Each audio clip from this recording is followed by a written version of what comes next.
Alors bonsoir à toutes et à moi du coup.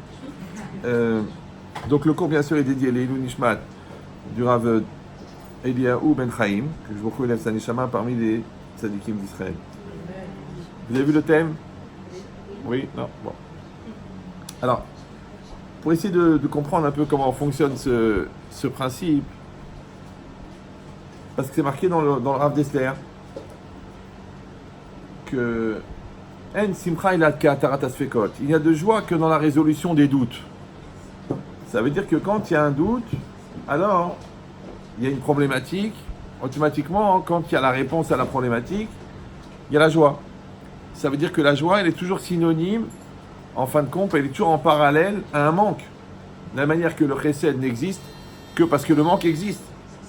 De la manière, la reconnaissance n'existe que parce que la bonté existe. C'est que quand quelqu'un me fait du bien, j'ai de la reconnaissance. Maintenant pourquoi j'ai fait du bien? Parce qu'il y avait un manque. Donc, par transitivité, le manque, la karatatov implique le manque. Vous me suivez ou... D'accord. Donc ça veut dire qu'un bien, il ne peut pas exister s'il n'y a pas un mal qui le précède.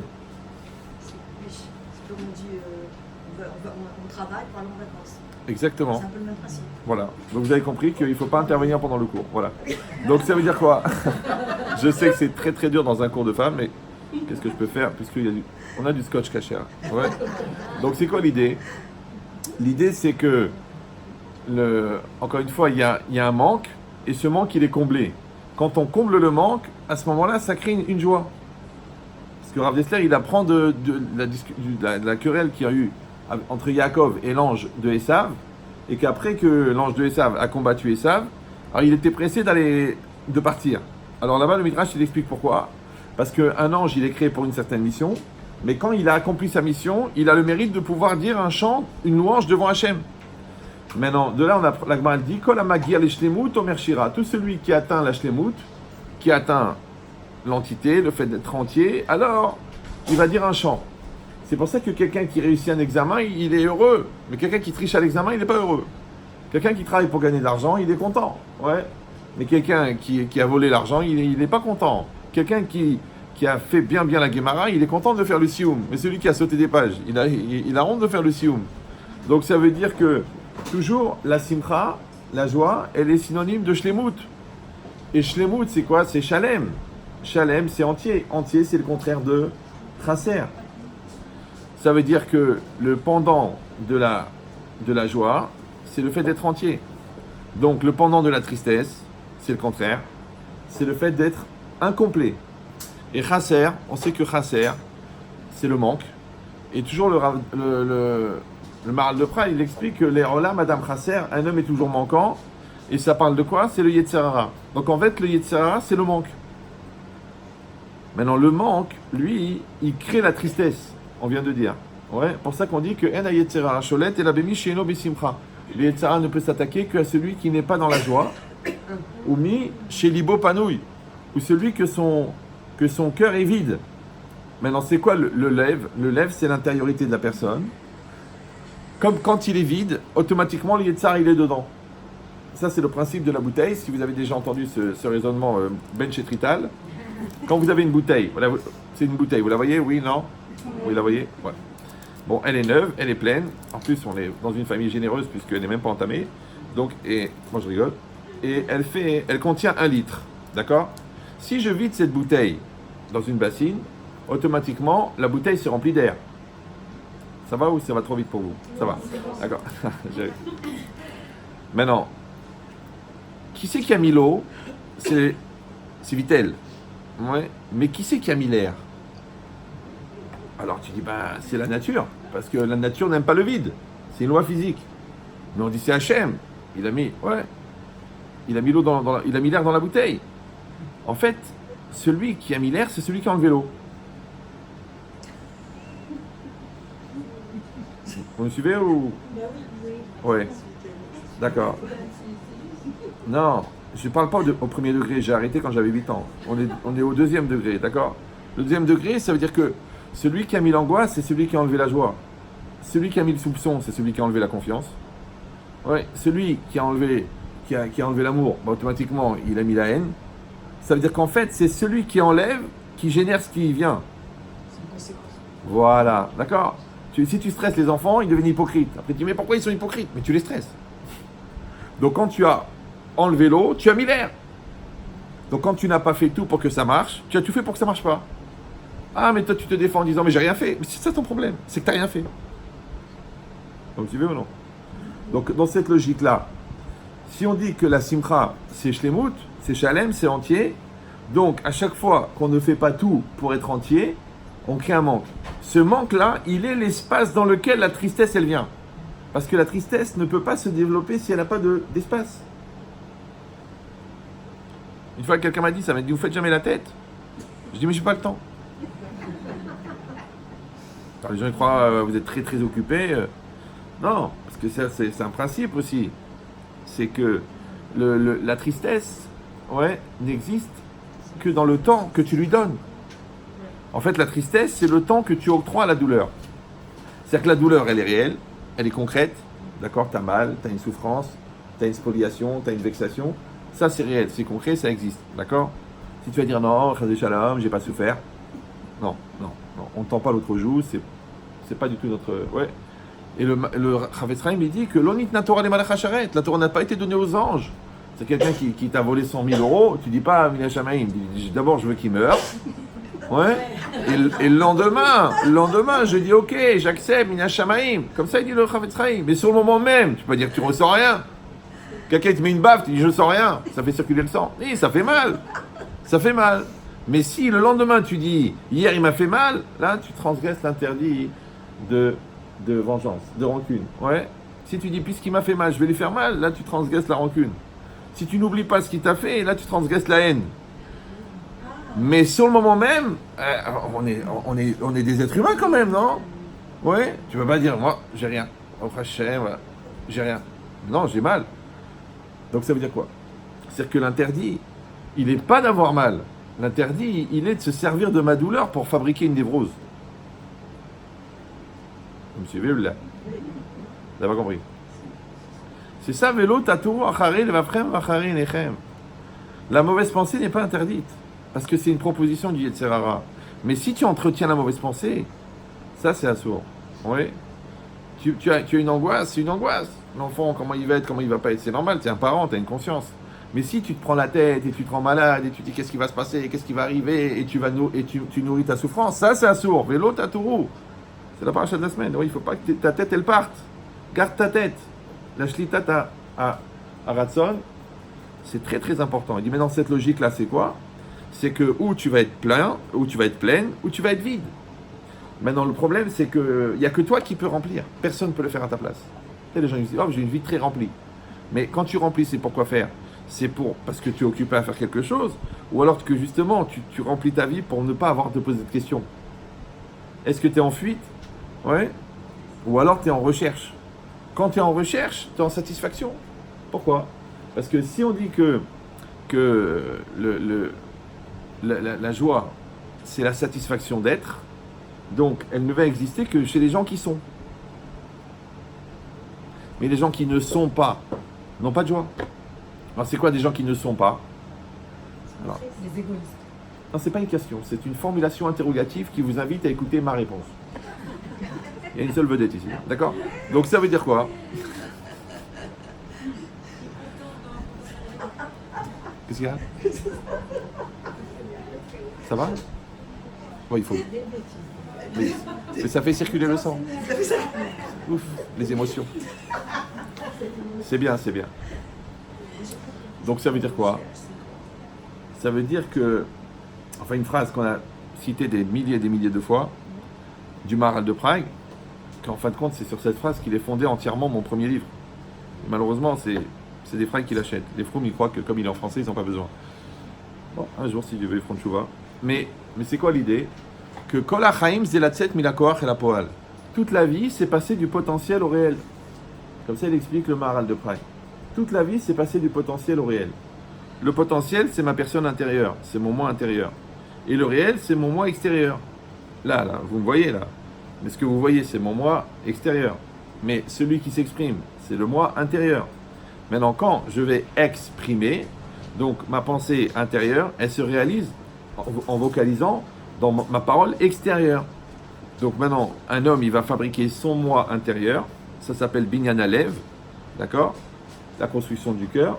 Et ensuite, il va construire son moi extérieur, c'est celui qui est dans la réalité, celui qui assume, celui qui est dans le temps, celui qui est dans l'échéance, celui qui est dans la responsabilité, celui qui est dans la réalité. C'est le moi extérieur. Donc c'est le moi extérieur, c'est celui qui fait, et le moi intérieur, c'est celui qui veut. Alors quand je fais ce que je veux, c'est mon jeu intérieur qui maîtrise mon ratson, qui va véhiculer cette énergie pour accomplir l'acte. C'est un relais. Maintenant, moi, quand j'ai construit le jeu intérieur et le jeu extérieur, et que les deux sont les mêmes, ça s'appelle être soi-même. Le même que soi. Les Chachamim, ils appellent ça Toho Kebaro. C'est-à-dire qu'il faut passer un certain temps derrière les barreaux pour connaître son Toho. Non, c'est pas ça. D'accord? Ça veut dire qu'une personne, elle doit beaucoup travailler pour être, en fin de compte, naturelle. Parce que c'est quoi naturel? Alors, chez les animaux, ils suivent leur instinct. Et chez les hommes, c'est qu'ils ont construit une personne assez forte et ils sont assez cohérents avec eux-mêmes et qu'ils ne sont pas entièrement dans le regard de l'autre, ouais, pour pouvoir être eux-mêmes. Ouais. Malheureusement, c'est trop rare et parce qu'il y en a qui pensent que la 614e mitzvah, c'est l'hypocrisie. C'est dommage, parce qu'après ils se réunissent, ça fait des hippodromes, d'ailleurs, pour réunir tous les gens qui parlent à leurs chevaux. Mais l'idée, c'est ça. L'idée, c'est qu'il faut réussir à fabriquer toute sa vie, c'est ça, ce qu'il dit toujours Rav Yerucham, un homme, toute sa vie, il fabrique sa mahashava, ça veut dire que tu vas fabriquer ton intériorité, tu fabriques ton cœur. Ouais. Et pour ça, il faut apprendre à se connaître. Ce qu'on appelle en français établir un portrait robot de son intériorité. Qui je suis, qu'est-ce que je pense, qu'est-ce que je veux, c'est quoi ma sensibilité, c'est quoi ma compréhension, c'est quoi mon idée, c'est quoi ma volonté, c'est quoi mon intérêt, c'est quoi ma déformation de pensée. Si je ne suis pas capable de me connaître moi-même, c'est même pas certain que je vis ma vie. Ouais. Ça veut dire que quelqu'un qui est pris dans le tourbillon des influences ou dans le tourbillon du regard de l'autre, des fois, ou dans le tourbillon de la vie, il n'a même pas le temps de se poser la question. Or, le problème, c'est que si on dit que Kol hachaim zelat set minakoach el hapoal, toute la vie s'est passée du potentiel au réel, en français, ça s'appelle exister. Ex, extérieur, ister, être. Être à l'extérieur. Maintenant, être à l'extérieur, c'est être. Donc, ça veut dire que quelqu'un qui ne se réalise pas, n'existe pas. Maintenant, exister, c'est le verbe être. Donc, quand je suis, ça veut dire je suis dans le réel. Maintenant, si moi je ne suis pas dans le réel parce que mon moi n'a pas atteint le réel, d'accord? Encore une fois, parce que j'ai pas confiance en moi, parce que je suis pas construit, parce que j'ai peur, parce que ça me fatigue, parce que je suis triste, parce que j'ai pas construit mon jeu. Or, rappelez-vous, on a dit que quand la bouteille est vide, elle est automatiquement remplie d'autre chose. Et le jeu, c'est moi. Donc, si j'ai pas le jeu, oui, si j'ai pas construit la Anochiout, automatiquement, le Yetzara, il prend la place. Parce que Enrekut Baolam, il n'y a pas de vide dans le monde. D'accord? Et un homme, au niveau de son effet, son psychique, il y a le jeu, il y a le Yetzara, Yetzeratov. Maintenant, le Yetzara et Yetzeratov sont des tendances. D'accord? C'est en psychologie aussi, le côté enfant, le côté adulte, en psychiatrie, la tendance vers la mort, la tendance vers la vie. Les Chinois disent le yin et le yang, Dr. Jekyll, des Rav Hyde. Chacun à l'intérieur de lui-même, il a des facettes. Maintenant, le problème, c'est que ces facettes, elles ne sont pas censées être moi, sauf si je ne suis pas là. Vous me suivez ou non? Non. Si je ne construis pas ma personne, automatiquement, par exemple, j'ai une pulsion, d'accord? Une pulsion de colère. La colère, c'est pas moi, c'est mon Yetzerara. Maintenant, moi, je suis là pour la maîtriser. Quand je la maîtrise pas, je suis en colère. Maintenant, je ne dis pas je suis en colère. Je dis tu m'as mis en colère. Tu m'as mis en colère. Tu c'est toi, me c'est moi, colère. Ça veut dire que tu as quelqu'un qui est à l'extérieur de moi, qui peut me mettre moi en situation de colère. C'est comme si je te prends, je te mets du scotch et je te prends, je te jette dans le lavabo, après je te jette par la fenêtre. C'est l'autre. Tu n'as aucune maîtrise de toi-même. Non, pourquoi? Parce que pour pouvoir avoir une maîtrise, il faut un jeu. C'est ça le soi. Quand on parle de la connaissance de soi, ouais, la maîtrise de soi, la confiance en soi, la cravate en soi, la peinture sur soi, tout ça c'est le soi. Mais il faut le connaître. Alors les gens ils font de la psychanalyse, ils font de la psychologie. Mais fais du moussard. Quand tu fais le moussard, qu'est-ce que tu fais? En fin de compte, tu te sers d'un miroir extrêmement perfectionné qui s'appelle le Messiat Echarim, ou le Chod Tzadikim, ou le Rav Dessler, ou le... Ouais, pourquoi? Pour apprendre à te connaître toi. Parce que le livre, il dit ce qu'il faut faire, et toi, tu fais la distance entre ce qui est marqué et ce que tu es censé être. Et tu commences à te connaître. Ça s'appelle la résonance. Comme quand on peut faire la cartographie du fond de la mer. On ne peut pas envoyer des géomètres à 4800 mètres. Quand on fait la cartographie des océans. D'accord? Donc on envoie Fernand et Eliaou, les deux, ils mettent des scaphandres, ils descendent à 4008. Et vas-y, tu notes 4802, 4802, alors on se déplace 200 mètres. 4804, d'accord? Mais non, comment on fait? On prend un bateau, le bateau il a un sonar, le sonar il envoie une onde, l'onde elle touche le fond, elle remonte. Maintenant le dessin de l'onde, ça donne le fond de la mer. Dans le fond il y a des hauts, ça c'est les plus, c'est les choses que tu as déjà acquises, et les moins, c'est les choses que tu n'as pas réglées. Donc grâce à, maintenant, le fond de la mer, c'est le fond, c'est ton intériorité, la surface de la mer, c'est ton extériorité, le bateau, ben, c'est le livre de Moussard, c'est le cours, ouais. Le cours, il te renvoie quelque chose. La preuve, c'est que tu te sens concerné. Tu dis, mais attends, il parle de moi depuis tout à l'heure. Est-ce que quelqu'un lui a raconté ma vie? D'accord? Il dit, mais tu te sens concerné, c'est bien. Ça veut dire que tu es sensible. Ton cerveau, il fonctionne et ton cœur, il est là, c'est bien. Maintenant, ça te donne quelque chose. Le problème, c'est que quand on écoute un cours, parce que moi, mes cours à moi je ne sais pas pour les autres, mais les psychologues me disent, mais tu fais des séances de comportementalisme collective. C'est-à-dire que chaque personne, elle a l'impression que le cours, il est pour elle et ça bouge quelque chose à l'intérieur. Le problème, c'est que chaque enseignement, il repousse l'autre. C'est pour ça qu'on enregistre le cours. Parce qu'en fait, là, c'est presque du gaspillage qu'on est en train de faire. Parce que vous entendez une notion. La notion d'après, elle fait oublier celle d'avant. Au bout de la quatrième, qu'est-ce que vous retenez? Et là, vous dites, j'ai noté. Combien tu as noté? 5%. Donc, il vaut mieux se concentrer sur, en fin de compte, le parcours intellectuel et émotionnel qu'on fait ensemble. Et après, vous referez le travail de mise par écrit sur le cours.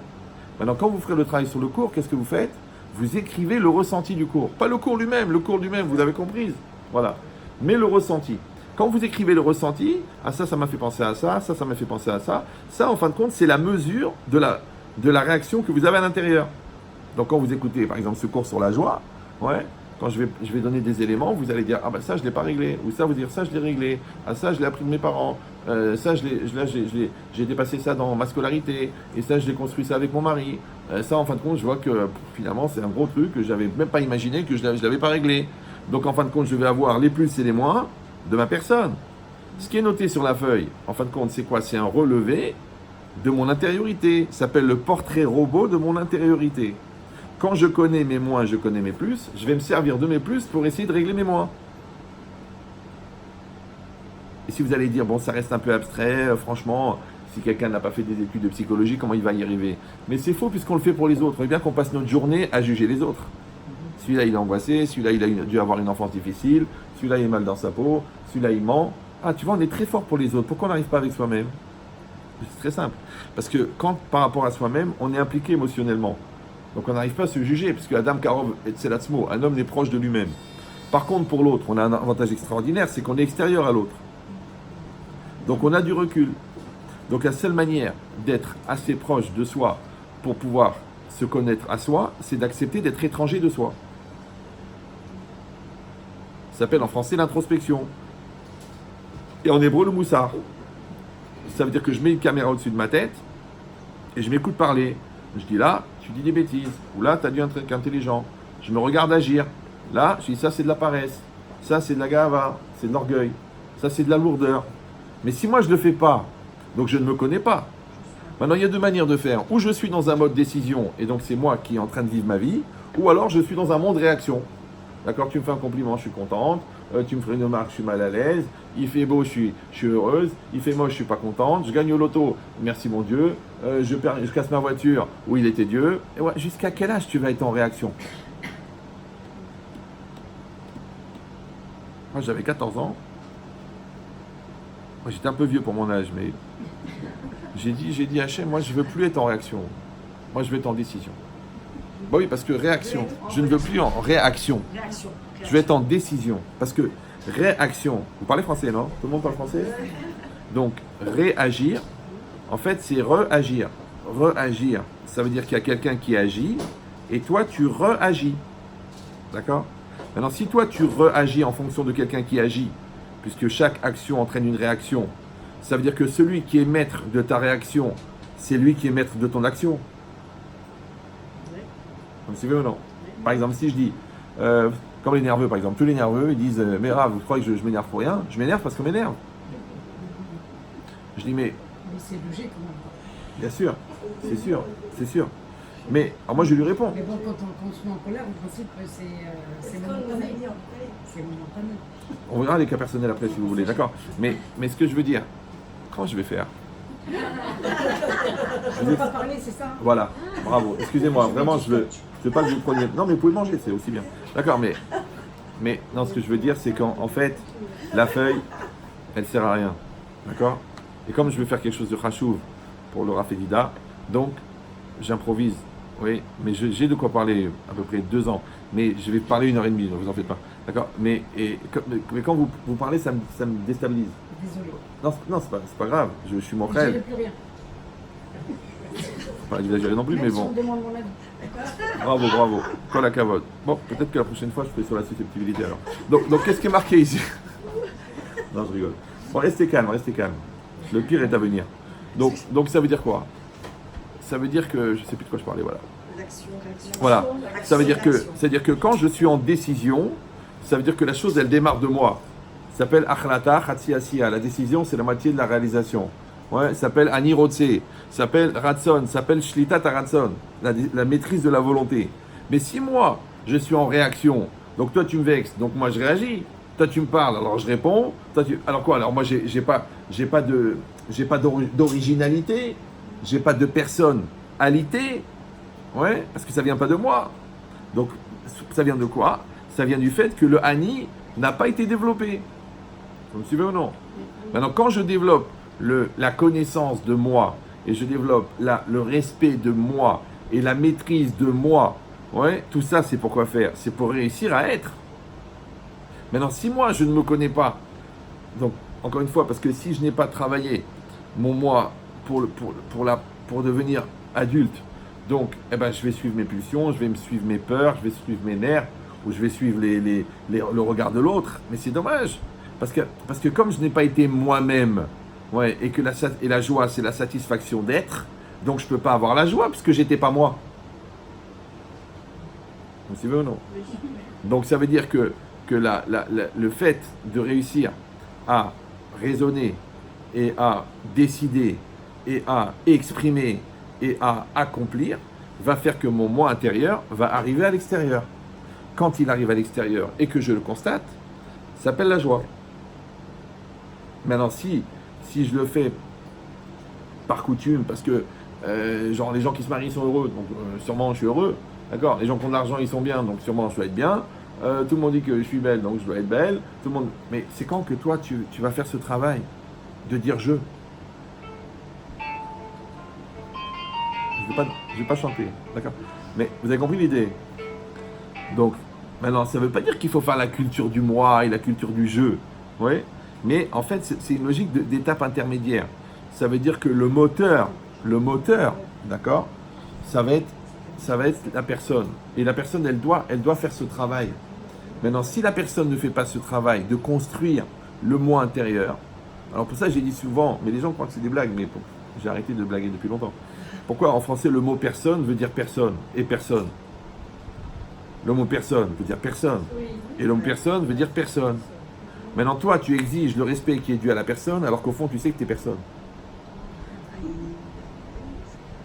Maintenant, quelqu'un qui est personne ne peut pas être respecté en tant que personne. Après, tu dis pourquoi on ne me respecte pas, pourquoi on ne me rappelle pas, pourquoi on ne tient pas compte de ce que je dis, de ce que je fais. Mais tu es personne. Ah, tu dis, mais comment je fais pour arrêter d'être personne? Ben, faut que tu sois quelqu'un. Et quelqu'un, c'est quoi? C'est unique.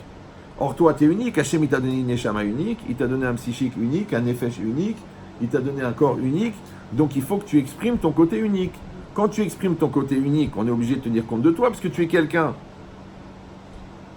Mais si toi, tu dis non, vous savez, moi, j'ai pas confiance en moi, donc j'existe pas. Ou si tu dis, je suis rien du tout, j'existe pas. Ou alors, je vais pas au bout de mes choix, j'existe pas. Je réalise pas, j'existe pas. Après, tu dis, oui, les gens me font pas le kavod. Mais est-ce qu'on fait le kavod à un meuble? Ouais. Parce que comment un homme il va respecter sa femme sous prétexte qu'elle est un meuble alors qu'au fond elle n'est pas commode. Elle est buffet plutôt. Ouais. Donc c'est quoi l'idée? L'idée c'est que c'est un paradoxe. C'est que d'un côté on m'oblige à grandir, on m'oblige à être, on m'oblige à assumer. Et comment on devient? Grâce à l'aide Gabrout, en luttant contre le Yetzer Hara. Parce que le Yetzer Hara, en vérité, c'est un paradoxe. D'un côté, il s'appelle Yetzer Hara, il s'appelle le mauvais penchant, que la Gemara dans Kiddushin d'Aflamed, elle dit que Afinu Yotzro Karora, même son créateur l'a appelé mal. Et ça, c'est très grave, parce que Dieu, il l'a créé, et Dieu, il l'a défini.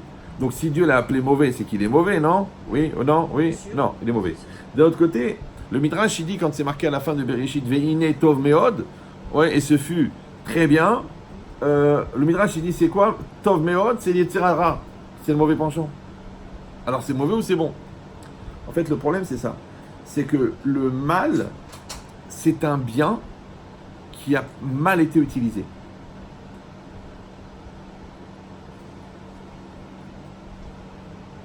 Vous me suivez ou non?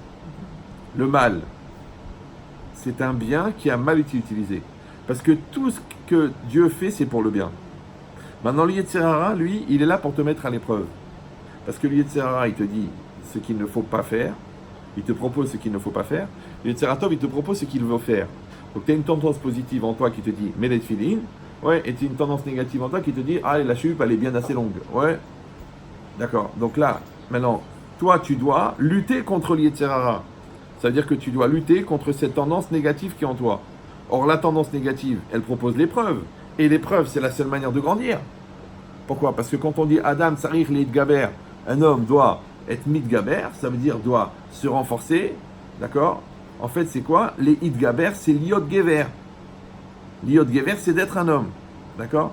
Or, qu'est-ce qu'ils disent les Chachamim? Ezeu Gibor, Akovesh et Titzro. Qui est l'homme fort? Celui qui maîtrise son Yetzer Hara.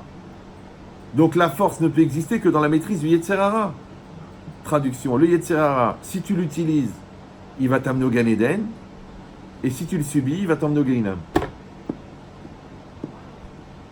Vous me suivez ou non? Donc sans Yetzer Hara, on ne peut pas grandir. C'est ça le problème. C'est ça le paradoxe. Vous me suivez ou non? Donc les gens... Si tu l'utilises, tu vas au Gan Eden. Oui, c'est logique. Et si Tu l'utilises pas. Si tu le subis, tu vas au Gehinnom. Si tu l'écoutes, tu vas en enfer. Et si tu le contrôles, tu vas au paradis. C'est normal. C'est pour ça que les placements à risque rapportent plus que les placements qui ne sont pas risqués. C'est pour ça que la valeur de ce que tu as réussi, elle dépendait du potentiel d'échec. Donc c'est là où on peut rater que ça a une valeur. Parce que si tu ne pouvais pas rater, donc ça n'a pas une valeur d'avoir réussi. Et c'est ça le problème. Mais alors pourquoi est-ce qu'il faut prendre le risque de rater pour réussir? Parce qu'en prenant le risque de rater, tu passes une épreuve. Oui. Et l'épreuve, c'est ce qui fait grandir. Parce qu'on a dit que Kol HaChaim Zelatset Minako Achel HaPoal, toute la vie s'est passée du potentiel au réel. Et quand la Torah, elle parle de l'épreuve, c'est quoi? C'est l'épreuve de Abraham et de Yitzhak. L'épreuve de la Hakeda, l'épreuve du sacrifice d'Yitzhak. Et là-bas, le Ramban, il dit que Kadosh Baruch Hu, il a mis à l'épreuve Avraham Avinu. Ouais, il dit là-bas le langage. Il dit que Anisayon, Loaya, Bishvil a menacé, et là, Bishvil a menoussé. Ça veut dire que l'épreuve, elle n'est pas pour celui qui met à l'épreuve, mais elle est pour celui qui subit l'épreuve. C'est-à-dire qu'Hachem, il n'avait pas besoin de l'épreuve pour connaître le niveau de Avraham Avinu, puisqu'Hachem, il sonde la personne jusqu'à son essence. C'est Avraham Avinu qui avait besoin de l'épreuve. Alors c'est intéressant que le menacé, celui qui met à l'épreuve, en hébreu, on appelle le menacé, celui qui menace. Et quand il menace un max, on l'appelle max. Vous avez un taux de réactivité qui est proche du coma, là. Je ne sais pas si c'est le soleil qui fait ça, mais d'accord. Mais c'est quoi l'idée? Ou les grossesses successives. Donc, mais c'est quoi l'idée? L'idée, c'est que... C'est pas grave. Donc, ça veut dire que on ne peut pas grandir sans épreuve. Pour ça qu'on appelle l'épreuve de la vie. En vérité, l'épreuve de la vie, c'est l'épreuve LES preuve. C'est pas l'épreuve L' épreuve. Quelqu'un qui est d'éprouvé, c'est pas quelqu'un qui est né dans une éprouvette. c'est quelqu'un qui a prouvé qu'il est en vie. C'est ça l'épreuve de la vie. Or, c'est quoi la vie? On a dit, c'est la réalisation. Or, c'est quoi la réalisation? C'est de lutter contre ce qui t'empêche de te réaliser. Qu'est-ce qui t'empêche de te réaliser? Ton Yetzerara. Donc, en toi, tu es mitgaber sur ton Yetzerara, tu te réalises. C'est pour ça que dans la Hakeda, là-bas, le Ramban, il dit qu'aussi, Hachem, il a donné la Hakeda, la Tset, Milakoach et la Poal, le même langage que le Maharal. Extraordinaire. Ça veut dire qu'Avram Avinu, il y a un niveau qu'il n'a pu atteindre que grâce à l'épreuve de Yitzhak. Vous me suivez ou non? Oui. Alors, je résume. Tu as appris une chose. Par exemple, tu as appris qu'il ne faut pas voler. Tu as appris qu'il ne faut pas voler. Tes parents ils t'ont dit qu'il ne faut pas voler. C'est écrit dans la Torah qu'il ne faut pas voler. Ta morale te dit qu'il ne faut pas voler. Tes parents t'ont dit attention, c'est assuré de voler. Bon, ben, tu sais très bien. La connaissance, tu l'as, il n'y a pas de problème. Tu arrives dans la boulangerie. Et il y a la boulangère là-bas, elle est très très âgée. Et en plus, elle n'y voit plus grand-chose. Elle s'appelle Madame Lermia, pour ceux qui connaissent, ouais, d'accord? Et puis elle va chercher la baguette tranchée au fond de la boulangerie. Et devant toi, il y a le bac avec toutes les sucettes dedans. Et là, il y a l'épreuve. Tu la prends ou tu la prends pas? Tu crois qu'elle rencontre toutes les sucettes tous les jours? Si tu la prends, elle ne le verra même pas. Donc maintenant, réfléchis maintenant. Toi, tu sais qu'il ne faut pas voler. Et devant toi, on te met l'épreuve de ne pas voler. Si tu ne voles pas, donc tu vas lutter contre ton désir de voler. Le désir de voler, il est proposé par l'Yetzerara. Oui. Maintenant, quand toi, tu dis « je ne vole pas », ton jeu, il est musclé maintenant, puisqu'il a lutté contre quelque chose qui le poussait à voler. Donc maintenant, tu as passé l'épreuve du vol, donc maintenant, ta conception de l'interdit du vol est devenue une réalité chez toi. Tu es honnête. Ça veut dire que le rapport avec le vol, c'était une expérience. Le lien d'application s'appelle l'existence. Maintenant, la résonance de l'existence au travers de l'expérience s'appelle la maturité. Vous suivez ou non? Le cadre, c'est l'expérience. Toi et les sucettes. D'accord? L'application, c'est quoi? C'est l'expression de la volonté. Ce qu'on appelle en français le ratson. Donc, c'est exister. Maintenant, quand toi, tu réussis à exister sur une épreuve qui te poussait à faire le contraire, automatiquement, tu es mitgaber. Et c'est quoi mitgaber? C'est liot gever. Giver, c'est d'être un homme. Donc, si toi, tu deviens gever, le Yetzirah, il devient yeled, un enfant. Mais si le Yetzirah, il est trop fort, donc toi, tu restes un enfant. Et la preuve, tu t'es conduit comme un enfant. Parce que ça rime à quoi? De voler une sucette à 35 ans. Oui, d'accord. Donc, maintenant, la réalité, elle te montre que tu n'as pas réglé le problème. Or, tout le inyan de la vie, c'est quoi? C'est passer, on a dit, du potentiel au réel. Donc, c'est passer de la théorie à la pratique. C'est passer de la connaissance à la nature. C'est pour ça que toujours Aviroucham dit toute la avoda d'un homme, c'est de faire que ses connaissances deviennent un teva. C'est pas seulement que tu l'appliques. C'est quoi Hirat Shamaim? Hirat Shamaim, c'est que tu vis en fonction de ce que tu penses. Parce que si tu sais quelque chose, mais tu vis autre chose, tu as un problème. C'est que tu es incohérent. Ce qu'on appelle rachat. Ouais. Vous avez compris l'idée ou non? C'est pour ça que la Torah a dit Vayadata Ayom ki Hashem o Elokim va Hashevota el levavecha. Ouais, tu sauras aujourd'hui que l'Éternel est ton Dieu. Va Hashevota el levavecha. Tu ramèneras la chose à ton cœur. C'est quoi le cœur? C'est ton intériorité. Ça veut dire quoi? C'est-à-dire que la connaissance, c'est facile en vérité. Parce que tu ne sais pas, ensuite tu sais. Mais ce qui est difficile, c'est de devenir ce que tu sais. Devenir ce que tu sais, c'est quoi? C'est la résonance de l'expérience. Parce que d'abord tu sais, après tu appliques. Quand tu appliques, tu deviens. Maintenant, le but, c'est pas de faire. Le but, c'est de devenir grâce au fait que tu fais. Maintenant, c'est impossible de devenir sans expérience. C'est pour ça que le grand Yetzirah des parents, c'est d'imposer leur expérience à leurs enfants. Du coup, les enfants n'en ont pas, parce qu'on a peur qu'ils font des erreurs. Donc, on leur enlève l'expérience. Mais comme ils n'ont pas d'expérience, et que la maturité est le fruit de l'expérience, donc ils sont immatures, et après nous, on leur reproche d'être immatures, alors qu'on les a empêchés d'avoir de l'expérience. Vous allez dire, oui, mais aujourd'hui, le monde est différent.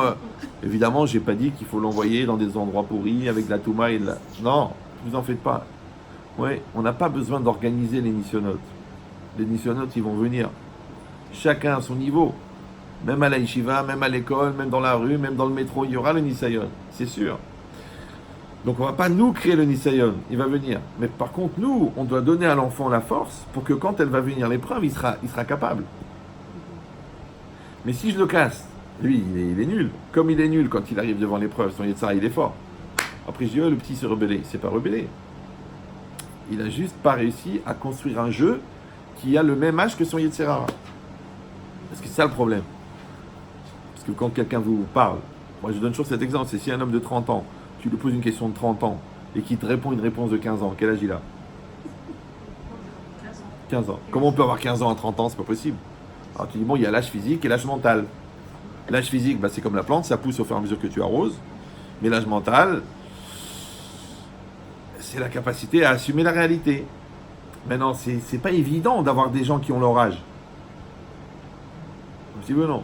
Comme des gens qui ont un statut. Tu es Bachour Yeshiva. Donc tu dois construire comme un Bachour Yeshiva. Toi, tu es une femme religieuse. Donc tu te conduis comme une femme religieuse. Tu dis, bon, je sais, je connais, j'ai assisté au cours, au Hachem, je mange Khatam Sofer et tout. Bon, mais de temps en temps, il y a un petit lachonnard. Hein. Je dis alors, ouais, mais c'est pas évident. Là. Tu vois que c'est plus facile de savoir que de devenir. Bah oui. Ça s'appelle l'apprentissage. Apprenti, sage. Apprenti, c'est élève. Sage, c'est chacham. Apprenti, c'est talmid. Sage, c'est chacham. Talmid, chacham, c'est celui qui est en apprentissage perpétuel. Vous me suivez ou non? Parce que celui qui est tout le temps talmid s'appelle un intellectuel, c'est-à-dire il a un questionnement, mais il ne veut pas les réponses, parce que les réponses engagent, donc il continue à avoir des questions. Celui qui est chacham, celui-là, il finit idiot. Bah oui, parce qu'il est sage, donc il n'évolue pas. Or, même les médecins, ils font de la formation continue. Même les parents, ils sont obligés de grandir avec leurs enfants. Même un couple, il doit évoluer avec le temps. Même un businessman, il doit évoluer avec le marché. Donc à chaque fois que tu arrêtes d'évoluer, tu deviens idiot. Puisque intelligence, c'est quoi en philosophie? C'est la capacité d'adaptation. Donc le contraire d'intelligence, c'est idiot. Donc idiot, c'est inadapté. Ça va? Voilà. Maintenant, c'est quoi l'adaptation? C'est que j'accepte que la réalité qui est en face de moi, elle est adaptée à moi, ce qu'on appelle vulgairement la Emouna. Ouais. Et après, je m'engage dans cette réalité. Maintenant, je ne peux pas y aller tout seul, donc j'y vais avec la connaissance que j'ai. C'est quoi? C'est la Torah. Quand je prends ma Torah et que j'implique ma Torah dans la réalité en fonction de l'épreuve qu'on me propose, donc je vais me confronter à l'épreuve. L'épreuve, elle va m'éprouver. M'éprouver, c'est qu'elle va me prouver que je suis devenu ce que j'ai appris. Quand je suis devenu ce que j'ai appris, j'ai grandi. Voilà. Pour ça, Kol Gadol Michavero, Yitzro Gadol Imeno. Plus tu grandis, plus quelqu'un il est grand, plus son Yetzara il est grand. Ouais, mais moi je me suis permis. C'est pas seulement que quand quelqu'un d'autre, tu le regardes, tu dis, tu sais, il est plus grand que toi, ça veut dire que son Yetzara il est plus grand. C'est que toi aussi, quand tu grandis, ton Yetzara il grandit avec toi. C'est marqué dans la Gemara dans Kiddushin. Yitzron chez l'Adam, Mitradesh Bechol Yom. Le Yetzara de l'homme se renouvelle chaque jour. Yitzron chez l'Adam, Mitgaber Bechol Yom. Le Yetzara de l'homme se renforce chaque jour. C'est écrit dans la Gemara. C'est vrai ou c'est faux? N'ayez pas peur, on est entre nous. C'est vrai ou c'est faux? Mais c'est faux. Bien sûr que c'est faux. Il grandit chaque jour, les Yetzara. Pour nous donner plus de mérite. Premièrement, faites attention, ça fait pousser la barbe, d'accord? Deuxième. Ah non, parce qu'après les gens ils viennent, ouais, j'ai des problèmes, d'épiderme. Non, je vous explique l'idée. Je viens de répondre, mais je ne sais pas pourquoi vous insistez. Le Yetzirara se renforce pour les gens qui se renforcent. Vous me suivez ou non? Le Yetzirara se renouvelle pour les gens qui se renouvellent. Mais les gens qui ne se renouvellent pas, ils ont le même Yetzirara. Donc si tu te surprends à 40 ans à avoir un Yetzirara de 8 ans, ben, c'est comme si tu passes le bac et tu plantes. Alors tes parents ils t'emmènent chez un professeur qui va te faire des examens sur toutes les matières pour voir quel est ton niveau. Et là il dit, excusez-moi, mais vous avez un niveau de CM2. Comment on peut avoir un niveau de CM2 au bac? Ça veut dire que depuis le CM2, tu as arrêté de travailler. Or comment tu es devenu le 6e pendant l'année de CM2? Maintenant il y avait le programme de CM2, il y avait les exercices de CM2, il y avait les interrogations de CM2. Et pendant le CM2, tu es devenu un élève de 6e.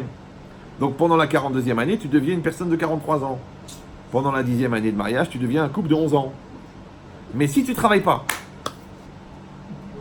oui, c'est de la faute de l'autre, ça me prend la tête, ça me saoule, ou c'est marqué qui a dit, j'ai pas envie, je verrai plus tard, il faut me laisser le temps, pour l'instant je ne le ressens pas. N'importe quelle raison, tu ne travailles pas. Quand tu ne travailles pas, tu ne grandis pas. Maintenant, étant donné que c'est beaucoup plus facile de suivre ses pulsions que d'assumer, donc quelqu'un, qu'est-ce qu'il va faire? Il va laisser passer son Yetzirara. Quand le Yetzirah prend ta place, toi, tu ne peux pas grandir.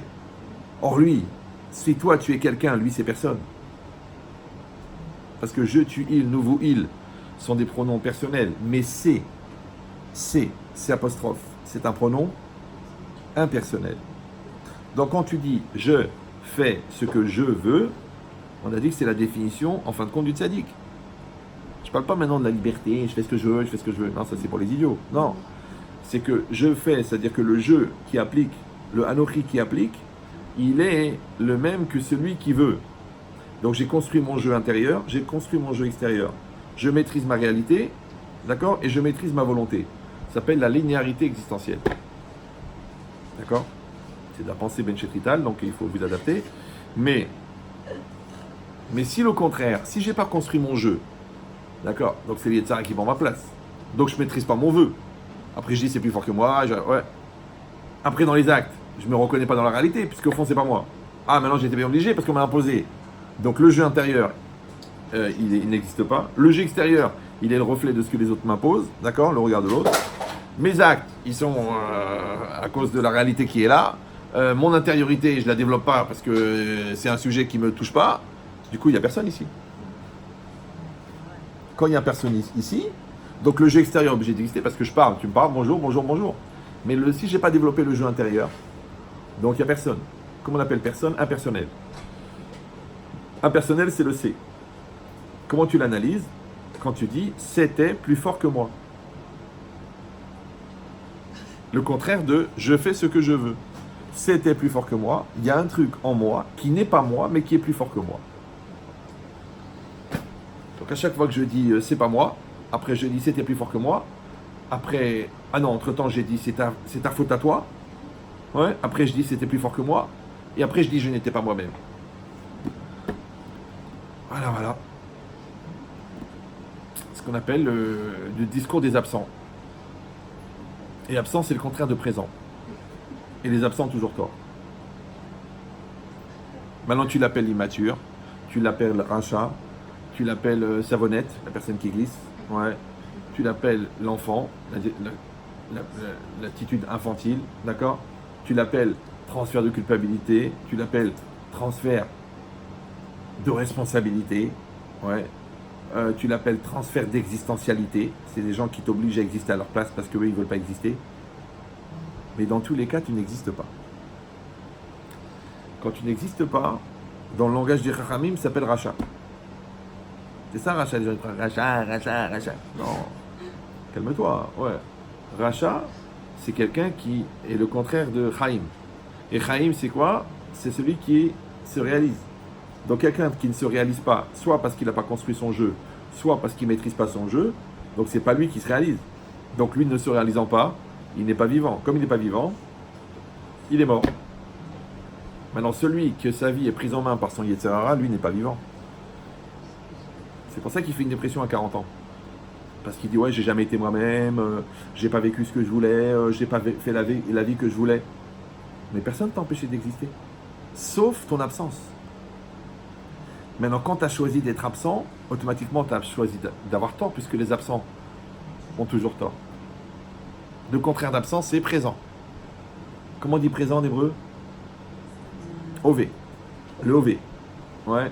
Le OV, c'est le présent. Mais le verbe être, c'est aussi OV. L'IOT, c'est le verbe être. Vous me suivez ou non? Donc ça veut dire que le présent, c'est d'être. Donc quand tu n'es pas, parce que ton Yetzirah, parce que ta tristesse, parce que tes complexes, parce que ta lourdeur, parce que ton incapacité à appliquer ce que tu as appris, ou parce que tu manques de confiance, ou parce qu'on t'étouffe, ou parce qu'on ne te donne pas les moyens, à chaque fois que tu n'es pas, donc numéro 1, tu n'es pas, numéro 2, tu n'es pas présent, numéro 3, tu ne vis pas le présent, numéro 4, tu ne peux pas te nourrir du présent puisque tu ne vis pas le présent. Or, qu'est-ce qui nourrit la personne? On a dit que c'est la résonance du vécu. Et la résonance du vécu, c'est la maturité. Donc les gens qui ne répondent pas de présent sont toujours immatures.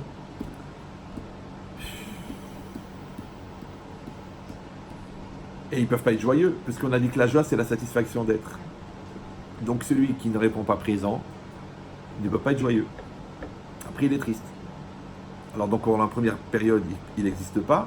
Pendant la deuxième, il accuse les autres. Et après, quand on lui montre sa part de responsabilité, eh ben il fait une dépression. Parce que tu l'obliges à être.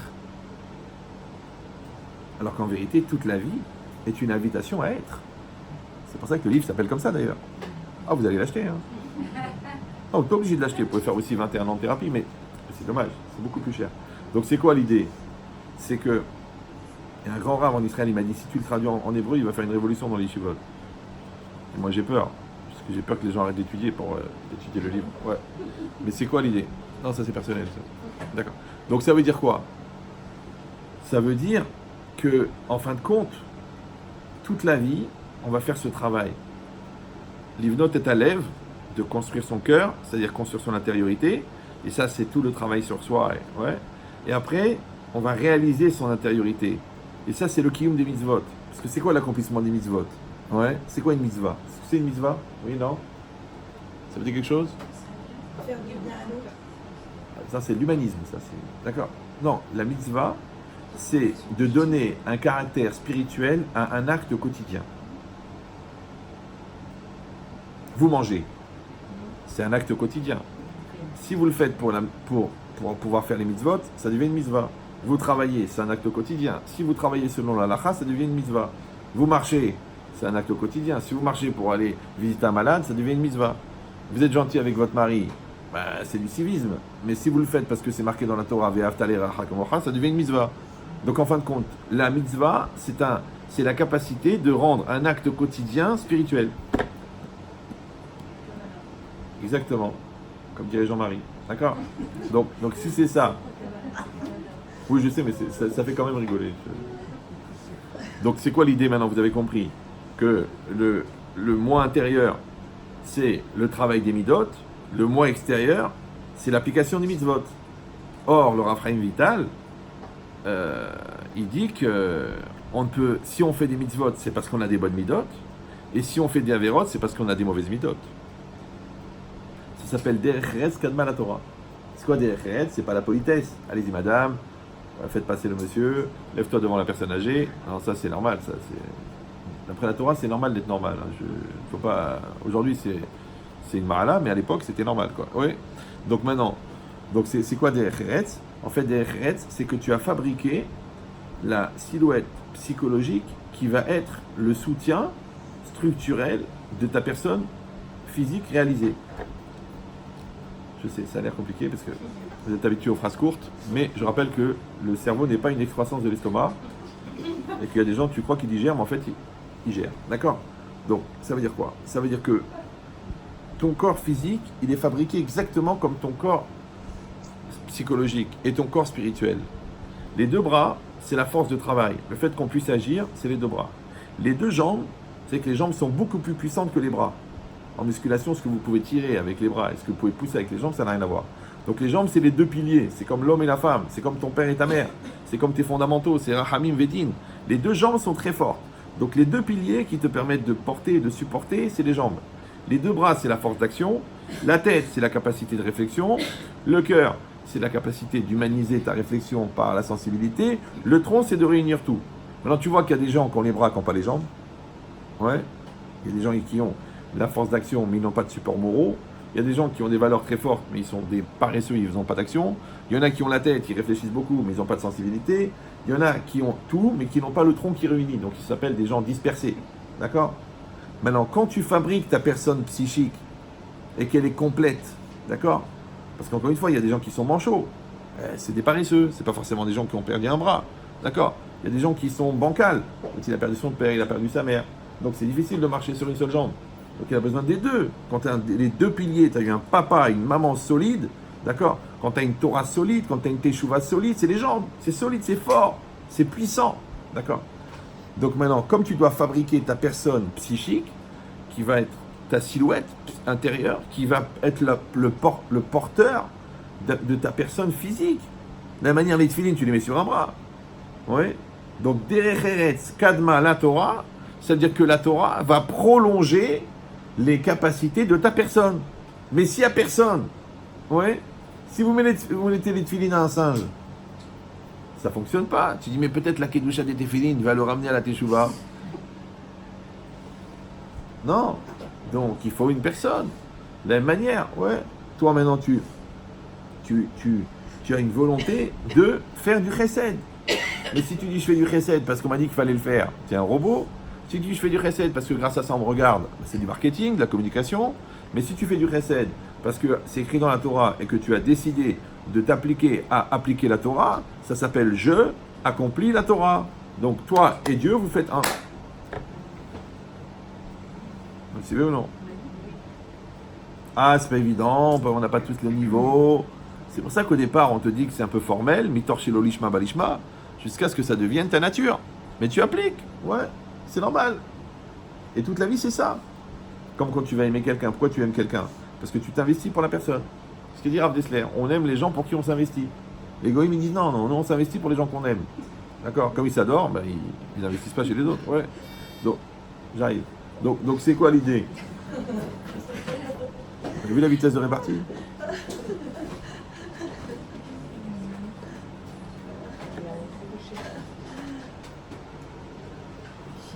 Donc c'est quoi l'idée? Vous avez compris que, en fin de compte, la vie, ça va être des propositions. C'est-à-dire qu'Hachem, depuis que je suis né, il va me donner des propositions. Chaque proposition, c'est une occasion de grandir. À chaque fois que j'utilise l'occasion de grandir, je grandis. Maintenant, comme je grandis, je suis adapté à l'étape d'après. Maintenant, l'étape d'après s'appelle une étape pour les gens qui veulent grandir, et l'étape d'après s'appelle une épreuve pour les gens qui ne veulent pas grandir. Vous suivez ou non? Parce que grandir, c'est choisir, et choisir, c'est souffrir. Maintenant, grandir, c'est une souffrance pour les gens qui ne veulent pas grandir. Mais les gens qui veulent grandir, c'est pas une souffrance de grandir, parce qu'ils veulent grandir. Donc maintenant, à chaque étape de la vie, le bon Dieu, il va me poser des autres questions. Maintenant, en vérité, c'est normal un peu, comme quelqu'un qui a un petit cerveau, il voit à court terme. L'enfant, il regarde la sucette et le ballon. Ouais, mais l'autre, il regarde son bac. Et l'autre, il regarde la fin du Talmud. Maintenant, plus je vais grandir, plus je vais avoir une vision à long terme. Maintenant, la vision à long terme, elle n'est que le pendant de mon intériorité. Vous savez qu'un arbre, il a autant de racines que de feuillage. Enfin, c'est pour certaines espèces d'arbres, d'accord? Donc, ça veut dire que mon monde intérieur, il va être développé en fonction de ma vision extérieure. Maintenant, ce que je vois, non pas ce que je perçois avec mes yeux, mais ce que j'arrive à visionner, c'est-à-dire à projeter, ça va être en fonction de ma grandeur. Donc, les gens grands dans la tête, ils sont grands dans la vie. Les gens qui sont petits dans la tête, ils sont petits dans la vie. Quand tu vois à court terme, c'est que tu penses à court terme. Quand tu vois à long terme, c'est que tu penses... D'accord? Donc les gens qui ont de l'intériorité, ils vont voir l'intériorité des choses. Les gens qui n'ont pas d'intériorité, ils vont voir l'extériorité des choses. Maintenant, le problème, c'est que tout le monde a des problèmes essentiels, mais il y a des gens qui amènent des solutions superficielles à des problèmes essentiels. Or, les solutions superficielles ne règlent pas les problèmes essentiels. Alors, ils croient qu'en se gavant de superficialité, ils vont éteindre leur fin d'essentialité. Fin Ephraïm. Ça va? Oui. Non, n'essayez pas de tout retenir, c'est impossible. Je sais, c'est troublant. Encore, je me suis calmé, des fois, il y avait des gens qui faisaient des crises d'épilepsie en plein cours. Non, parce que je poussais tellement loin.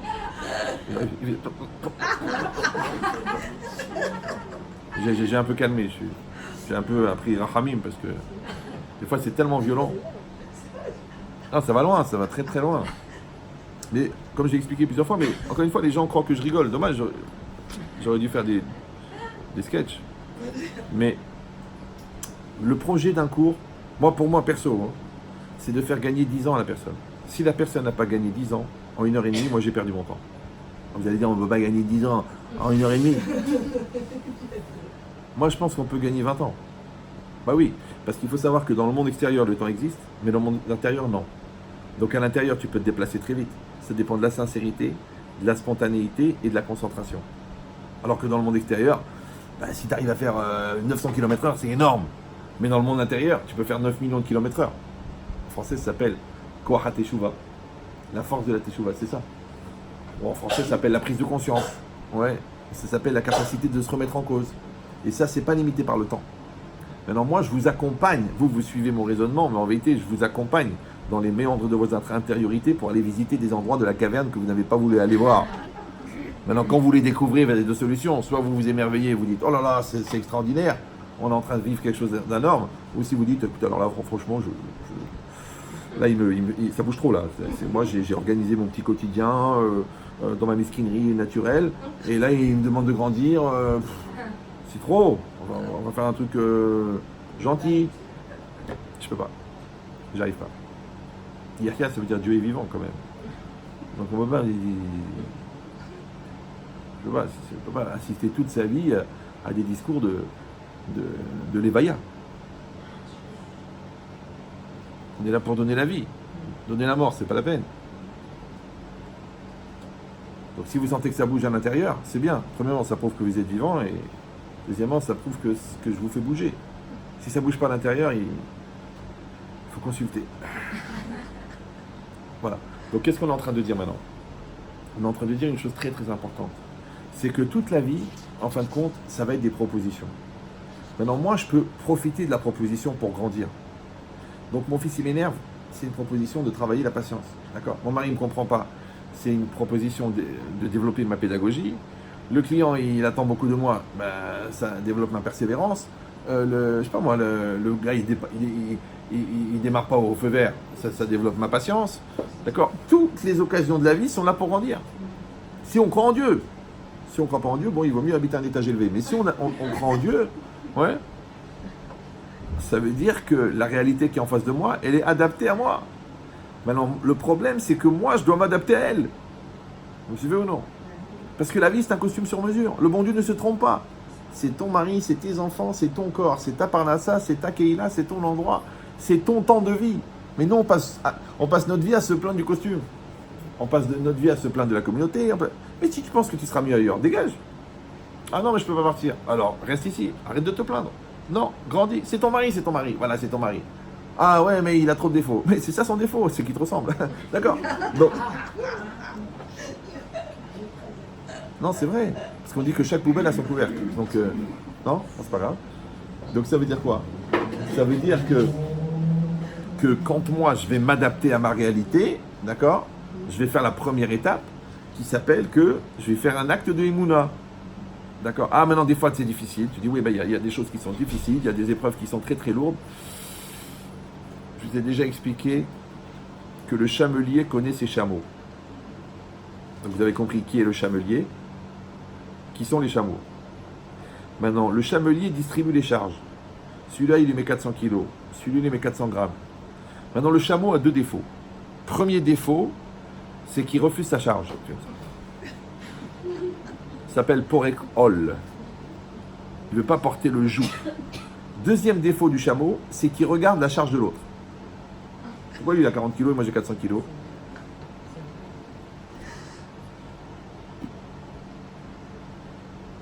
Donc, numéro 1, j'accepte la charge. Numéro 2, de l'énergie négative de rébellion, j'en fais une occasion de grandir. Maintenant, si quelqu'un fait 10 ans de musculation, est-ce qu'il devient musclé?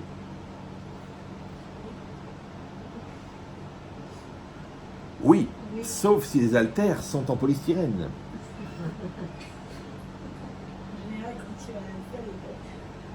Vous suivez ou non? Parce que si les haltères sont en polystyrène, non seulement ça ne va pas développer les muscles, mais ça va même les altérer. Parce que ça altère. C'est pas grave. Maintenant, si toi tu fais semblant de travailler tes midotes, ne t'étonne pas que tu les as pas. Si toi tu fais semblant d'être froum, ne t'étonne pas que tu réagis comme un goy. Si toi tu fais semblant d'être marié, ne t'étonne pas que tu regardes ailleurs. Ouais, si tu fais semblant d'être parent, ne t'étonne pas que tes enfants t'énervent. Mais si tu es un parent, tu assumes tes enfants. Donc si tes enfants t'énervent, c'est que tu les assumes pas. Donc tu vois que tu fais de la musculation avec des haltères en polystyrène.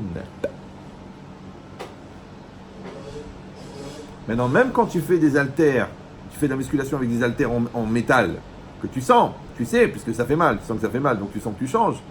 Donc quand tu te remets en cause dans une discussion avec ton mari, ça fait mal, mais ça fait mal à qui? Ça fait mal à ton orgueil. Mais d'un autre côté, ça vous rapproche tous les deux. Mais si tu dis non, j'ai pas envie d'avoir cette douleur, je veux pas avoir la souffrance de la remise en cause, bah, c'est vrai que tu te sens bien, mais d'un autre côté, tu t'étonnes que vous êtes encore à distance alors que ça fait 21 ans que vous êtes ensemble. Alors, pourquoi? Parce que la seule manière de rapprocher deux choses, c'est de détruire ce qui les sépare. Mais si tu conserves avec amour ce qui te sépare de l'autre, ne t'étonne pas que le mur, en fin de compte, il est jamais détruit. Après, comment ça se fait qu'on a tellement de distance alors qu'on est tellement proche? Je t'avais dit qu'il y a des sacrifices à faire. Alors j'ai donné un nouvel exemple qui est sorti comme ça dans le courant de l'année. C'est des jeunes gens qui se défient de faire des pompes. Vous savez, les pompes, ouais. Et puis on dit, on va faire 20 pompes, 30 pompes, 100 pompes. Quoi 100 pompes. Ouais, je vais faire 100 pompes. Tu vas faire 100 pompes. Quoi, c'est quoi si tu fais 100 pompes, je te donne 100 euros. 100 euros, oh, c'est rien, je vais les faire. Évidemment, il a parlé trop vite. Donc il commence à faire les pompes. Donc il arrive à 28, 29, 30, 31, à 31 déjà, il veut mourir. Il dit que Dieu m'enlève la vie. Parce qu'il n'en peut plus, il a mal partout, il a les bras qui brûlent. Mais Hatsigahava, Hatsitahava, il continue parce qu'il dit attends, j'ai dit que je vais les faire, il les fait. Il finit les 100. Bon, après il fait un mois de coma, mais il a fait les 100, d'accord. Au bout d'un mois, il se réveille, et voilà, d'accord. Bon. Alors venez, on réfléchit ensemble. Il a fait 30 pompes. Et après, il en a fait 70. Comme son corps était mort au bout des 30, donc les 30, il les a fait avec son corps. Les 70, son corps était mort, donc il les a fait avec sa volonté. Comme il a fait plus d'efforts avec sa volonté qu'avec son corps, donc qu'est-ce qu'il a musclé? Son corps ou sa volonté? Donc en fin de compte, à chaque fois qu'on fait des efforts, à chaque fois qu'on travaille, on muscle la volonté. Et la volonté, c'est quoi? C'est le ratson. Et ratson, c'est la même gematria que Mekor. Et Mekor, oui, c'est la source. Donc en fait, un homme, toute sa vie, il va renforcer son ratson, sa volonté. Et la volonté, elle vient de la neshama. Or, celui qui va profiter du développement de la volonté, c'est le jeu. Puisque c'est le jeu qui maîtrise la volonté. Donc plus quelqu'un, il va développer sa volonté, puis il va développer son jeu. Alors quand on va mourir, la volonté, elle retourne à Dieu, puisqu'elle vient de la neshama. Qu'est-ce qui reste? Le jeu. Donc soit le jeu, il a été construit, soit le jeu n'a pas été construit. Maintenant, si le jeu, il est personne, qui c'est qui va aller au Lamaba? Personne. Vous allez dire oui, mais tout ça, ça démarre parce que le mot personne, il veut dire personne, il veut dire personne. Non, en hébreu, c'est pareil. Ani, c'est quoi Ani? Je. Et Aïn, le néant. C'est les mêmes lettres. Aleph Yud Yud, c'est je. Et Aleph Yud Nun, c'est Aïn. C'est N, le néant. Ouais. En Omrim. D'accord? Donc, tu vois que ou tu vas être Ani, ou tu vas être Aïn. Maintenant, le problème, c'est que le Aïn, il est négatif et il est positif. Bah oui. Parce que la Chorma, elle vient du Aïn. Ouais, l'auto-annulation. D'autre côté, si tu es rien, tu n'arrives pas à lutter. Donc tu es zéro. Alors comment tu vas faire? Alors en fait, la logique, c'est simple. Dans la matérialité, d'accord, il faut développer le N. Mais dans la spiritualité, il faut développer le Ani. Tu veux ou non? Dans la spiritualité, je dois dire le monde entier dépend de moi. D'accord? Le monde, il est 50-50, ça dépend de ma mitzvah, de ma vera. Oui. Bishvili nivra olam. Pour moi, le monde, il a été créé. Im en anili mili. Si moi, je ne suis pas. Pour moi, qui est pour moi? Ça, c'est dans la spiritualité. Mais dans la matérialité, aïe. Tu sais quoi? Il y a à manger. Il n'y a pas à manger, ça va aller. Ah, on habite dans un petit truc. C'est pas grave. Ah, tu n'as pas la Pontiac, la Porsche. C'est pas grave. Ouais. Les gens, ils font l'inverse. Dans la spiritualité, aïn. Dans la matérialité, Ani. Même sur la plaque de matriculation, il a mis son prénom. Pour ça qu'il roule dans une Porsche. Parce que déjà, il habite dans une porcherie, donc c'est là-bas qu'il... Ouais. Et c'est ça l'idée. L'idée, c'est qu'une personne, oui, elle est dans un paradoxe. Que d'un côté, elle doit développer un jeu, mais d'un autre côté, il ne faut pas que le jeu il devienne le but de sa vie. D'ailleurs, les gens qui ont fait de leur jeu un but, on dit qu'ils sont un but d'eux-mêmes. Ils sont un but. Puisqu'ils ont fait un but d'eux-mêmes. Alors que le but, c'est Dieu, c'est pas toi. Mais le problème, c'est que pour que toi, tu rencontres Dieu, il faut fabriquer un toi. Maintenant, comme tout ce qui est potentialité de réussite, c'est une potentialité d'échec, donc il faut que tu développes le respect de toi pour arriver à Dieu. Mais si tu t'arrêtes à toi, ça s'appelle ce qui te sépare de Dieu. Parce que l'orgueil te sépare de Dieu, ouais, mais la maîtrise de soi te rapproche de Dieu. Donc il faut faire la balance entre la nécessité de développer un jeu, mais que ce jeu-là ne soit pas le but en soi. Comment on le fait? C'est très simple. Il faut toujours que la cause elle soit plus grande que la personne. Vous me suivez ou non? Donc toi tu développes ton jeu, mais très très vite, tu vas t'annuler pour ta femme, parce que ton couple, il passe avant toi. Ouais. Après, ta famille, elle passe avant toi. Après, la mitzvah, elle passe avant toi. Après, Dieu, il passe avant toi. Donc, à la fin, t'en fais pas, tu vas rester à ta place.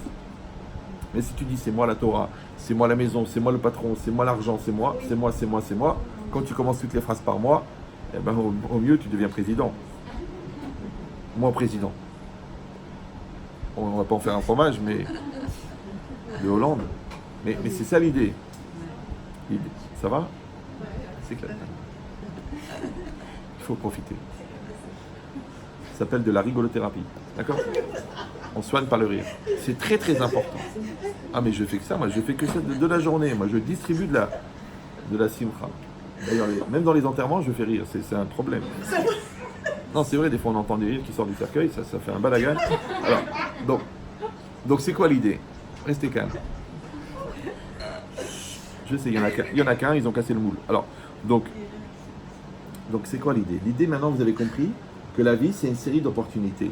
Et moi, je vais répondre à l'opportunité. D'accord? C'est comme un tapis roulant sur lequel il y a des lingots d'or. Et toi, on te donne un tampon avec marqué ton nom. Et on te dit, là où tu tamponnes, c'est à toi. D'accord? Alors au début, tu te dis, attends, à chaque lingot d'or, il est à moi si je tamponne. Alors tu tamponnes. Puis un jour, tu en as marre de tamponner. Du coup, tu arrêtes de tamponner. Ce qu'on appelle en français, même toi, tu tamponnes. Oui, d'accord, oui. Oui, et c'est exactement pareil. C'est-à-dire qu'Hachem, il envoie des opportunités. D'accord? Là, il y a un sourire. Là, il y a une page de Gemara. Là, il y a une mitzvah. Là, il y a un coucher de soleil. Là, vas-y, tamponne. Mais après, tu rentres dans la normalité. Tu dis, c'est normal que ma femme me fasse parce que c'est un dû. C'est normal que mes enfants soient normaux parce que je suis gentil. C'est normal que la parnassa elle rentre parce que j'ai un magasin. Ah, tu as arrêté de tamponner, toi. Alors, le fait de tamponner s'appelle la karatatov. Jamais tu t'arrêtes de reconnaître le bien. Pourquoi? Parce que le fait de reconnaître le bien, c'est ça qui te relie au bien. Premièrement. Deuxièmement, c'est que le bien ne peut te nourrir qu'en fonction de la connaissance que tu en as. Donc quand tu ne vois pas le bien, ou quand tu trouves normal le bien, la chimie du renouveau du bien ne n'agit plus chez toi. C'est une très très grave maladie qui s'appelle la normalité. Je dis, c'est normal, alors qu'en fait rien n'est normal. C'est pour ça qu'on a besoin de la maladie pour voir que la santé c'est pas normal. C'est pour ça qu'on a besoin de la mort pour savoir que la vie c'est pas normal. C'est pour ça qu'on a besoin d'avoir des soucis avec les enfants pour voir que quand les enfants ils sont normaux c'est pas normal. Parce qu'en fait rien n'est normal. Bah oui, parce que normal ça vient de normer. Normer c'est quoi? C'est les bouteilles. La bouteille elle est normée, mais la personne n'est pas normée. Donc si ou non? Parce qu'elle est tout le temps obligée de grandir. Donc tu es obligé de t'adapter. Donc tu peux pas être normé. Donc tu vas t'adapter. Donc en fin de compte, tu vas être anormal. Parce que le normal d'aujourd'hui n'est pas adapté au normal de demain. C'est pour ça que les principes que tu as à 20 ans ne peuvent pas répondre aux épreuves quand tu as 40 ans. Maintenant, si toi, après 20 ans de couple, tu donnes la même réponse que le lendemain du mariage, ta femme, elle va te dire, mais attends, chérie, on n'a pas évolué. Si un enfant de 18 ans, tu lui parles comme un enfant de 8 ans, il va dire, papa, j'ai grandi. C'est logique. Donc on est condamné à s'adapter. Même avec la belle-fille, je sais. La belle-fille. C'est celle que t'aimes pas, c'est comme ça que tu sais que c'est la bonne. D'accord? Donc si vous comprenez ça, j'exagère, hein, tout le monde sait que la réalité est bien pire. D'accord? Donc mais qu'est-ce qu'on est en train de dire maintenant? On est en train de dire que la vie, ça va être cette série d'opportunités. Les gens malins, qu'est-ce qu'ils font? Ils se nourrissent. Oui? Comme tu dis un bon passage, moi par exemple je donne cours. Moi je kiffe de donner cours, ça me nourrit. Je pourrais dire ouais mais ça me fatigue, c'est fatigant. Parce que je pourrais dire bon je vais faire un cours, je vais dire ce que je sais, et puis bon, je me rends quitte de mon obligation par rapport à monsieur Fénida, et je m'en vais. Non, pourquoi? Parce que je vais arriver là-haut. Et mon Dieu va me dire, qu'est-ce que tu as fait avec ces 2 heures que je t'ai données en plus? Parce que Zman, ça vient de Mezouman. C'est quoi Mezouman? Mezouman, ça veut dire que c'est préparé pour. Donc chaque Zman, il est Mezouman pour quelque chose. Donc le Zman, c'est un contenant, et toi, tu mets un contenu. Maintenant, le contenu, en 2 mots bien sûr, ouais. Le contenu, eh ben, c'est ce qui donne la valeur au contenant. Ça va? Comme disait le ravioli, ce qui compte, c'est ce qu'il y a dans la boîte. D'accord? Donc maintenant, quand tu mets un contenu dans un langage, ça s'appelle la conviction. Quand tu mets un contenu dans une action, eh ben, ça s'appelle la valeur de la chose. Quand tu trouves le contenu du texte, ça s'appelle le pshat, d'accord? Quand tu mets le contenu dans la prière, ça s'appelle la kavana. Quand tu mets le contenu dans une mitzvah, ça s'appelle le hesed, ça s'appelle le lishma. Donc à chaque fois, on passe notre vie, en fin de compte, à mettre du contenu dans du contenant. Voilà. Maintenant, si je suis capable de percevoir, vous savez, maintenant, ils ont fait un espèce de radar qui peut capter l'immatriculation de 100 voitures qui passent. Donc c'est fini les excès de vitesse. Il y a 100 voitures qui passent. Les 100 voitures, en même temps, ils mesurent la vitesse et en même temps, ils captent les plaques d'immatriculation et il envoie directement le PV par ordinateur. Alors si déjà il y a un ordinateur qui est capable, un radar de capter alors tu crois qu'Hachem il n'est pas capable de capter ce qu'on fait, ce qu'on ne fait pas? Et si un homme il a été capable de l'imaginer pour capter l'immatriculation, toi tu ne peux pas être capable de l'imaginer et de l'utiliser pour capter les potentialités de chaque situation? Donc l'homme il doit développer ses capteurs. Et si tu vas dire, on n'a pas tous la même sensibilité, c'est faux. La preuve, c'est que tu captes le négatif. Maintenant, comme tu captes le négatif, tu devrais être capable de capter le positif. D'accord? Tu dis, ah merci pour cette belle table. Tu vas t'émerveiller. D'accord? Tu vas à Versailles, tu dis, quand même, c'est quand même incroyable. C'est beau. Il a fait une belle chose. D'accord? Après, tu vois les Alpes. Oh, tu t'émerveilles. D'accord? Après, tu vois ton enfant qui a eu 14. Tu dis, je suis fier de toi. Kalakavod. Tu dis non, combien il y a eu le petit Cohen? Mais qui s'étouffe le petit Cohen? Mais tu le compares toujours au petit Cohen, mais le pauvre. Et lui, il a pas de notes, lui. Donc ça veut dire quoi? Ça veut dire que qu'est-ce que tu vas faire quand tu vas voir l'opportunité et tu vas profiter de l'opportunité? Donc tu vas te nourrir, comme si veut ou non. C'est vrai que le Ramban, il dit qu'à chaque fois que tu étudies une Torah, tu dis qu'est-ce que j'ai appris aujourd'hui? Tu dois grandir. Après une bonne discussion avec ton conjoint, qu'est-ce qu'on a appris? Qu'est-ce qu'on a développé? Est-ce qu'on a développé de la solidarité? Est-ce qu'on a développé de la compréhension? Est-ce qu'on a développé... Les gens n'ont pas le temps. Mais non, écoute, bonjour, bonsoir. Ça va? Qu'est-ce qu'il y a à manger? Il n'y a rien. Demain, bonne nuit. Dommage de mourir de son vivant. Dommage. Chaque minute, il faut profiter. Les parents, c'est pareil. Tu vas les voir, tu passes du temps. Il va te raconter pour la 74e fois comment ça se passait à Oujda à l'époque. C'est pas grave. Mais tu tiens la main, tu profites, tu du plaisir. Parce que de toute façon, après, quand la personne est partie, ah, j'aurais dû, j'aurais pu, j'aurais cru. Mais Ahmad était vivant. D'accord? Donc là, tu absorbes le passé. Là, tu absorbes le futur avec les enfants. Là, tu absorbes le présent avec ton conjoint. Dans la prière, tu absorbes la spiritualité de cette proximité avec Dieu. Là, tu allumes les nérodes, tu absorbes la spiritualité de l'entrée de Shabbat. Après, tu manges la dafina, tu absorbes la spiritualité du plat. La pkaïla, là, c'est carrément les malachim. D'accord? Oui. La dame Hout, ne parlons pas, c'est Helek Molamama, d'accord? La boucha, c'est carrément intraveineuse. Donc ça veut dire quoi? Ça veut dire quoi? Ça veut dire que chaque moment, chaque instant, chaque circonstance, il est là pour me nourrir. Mais encore une fois, il va me nourrir. Parce que moi, je tamponne. Moi aussi, ou non. Mais si je rentre dans la normalité, ce que les goïms appellent la routine, mais c'est mort. C'est mort. Parce qu'en vérité, rien ne vaut la peine d'être vécu. Oui, parce que les pauvres, ils rêvent de ce qu'ont les riches. Les riches, ils l'ont, tu sais, il n'y a rien dedans, c'est vide, c'est une coquille vide. Ils disent, ouais, mais moi, quand je serai riche, je le vivrai différemment. D'accord? Donc les gens, ils perdent leur temps à. D'accord? Ce qu'on appelle un PAC, un piège à. D'accord? Non, il faut que chaque personne, elle profite de son présent. Donc celui-là, il a fait 100 dapim de Gemara, tu dis bravo, c'est le gamme de Vilna. Celui-là, Bekoshi, il a fini ses 10 lignes, tu lui dis, Kolakavod, je suis fier de toi. Et lui, il a son lamaba, et lui, il a son lamaba. Vous me suivez ou non?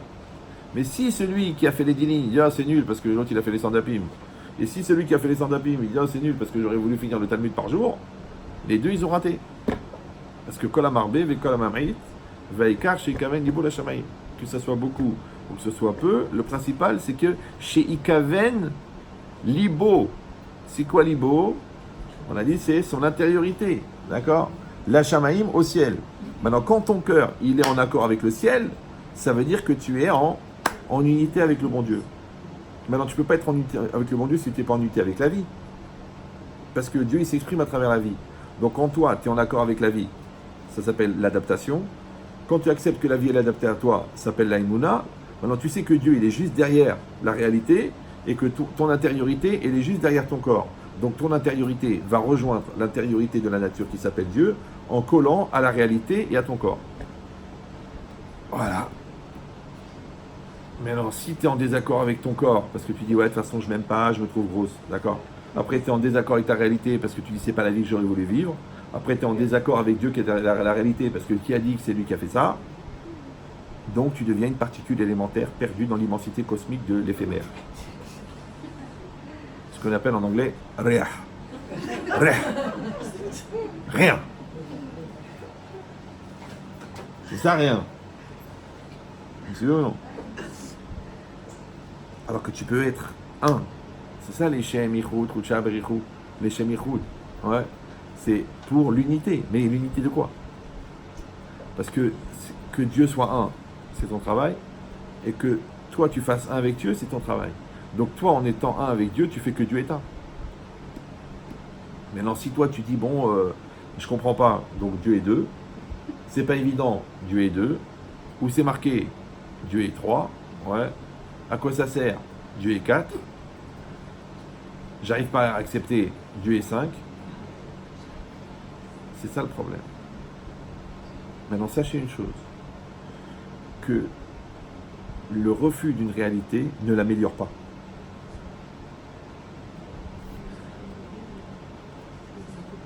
Les plaies qu'on n'accepte pas ne cicatrisent pas. Il y a eu un échec, il y a eu un échec. Il y a eu un deuil, il y a eu un deuil. Même le deuil, il faut faire son deuil. Donc il fait le deuil de ton deuil. Ouais. L'autre, elle est mariée depuis 15 ans, elle pense encore à son ex. Qui s'appelait Alex d'ailleurs.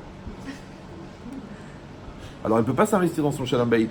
Parce que chaque fois elle dit, de toute façon, au fond, c'est lui qui m'a jeté, mais s'il revient, je suis prêt à tout refaire avec lui. Attends, t'as fait 8 enfants avec le deuxième.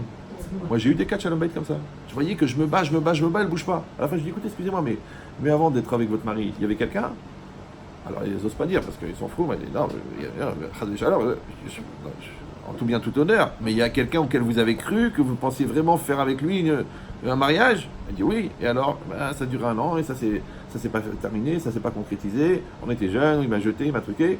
Je dis, vous, il est encore dans votre cœur, bien sûr. Mais comment veux-tu t'investir dans un deuxième dossier quand tu n'as pas fermé le premier? Regardez là-bas sur loiralenou.com, vous allez voir. Ouais.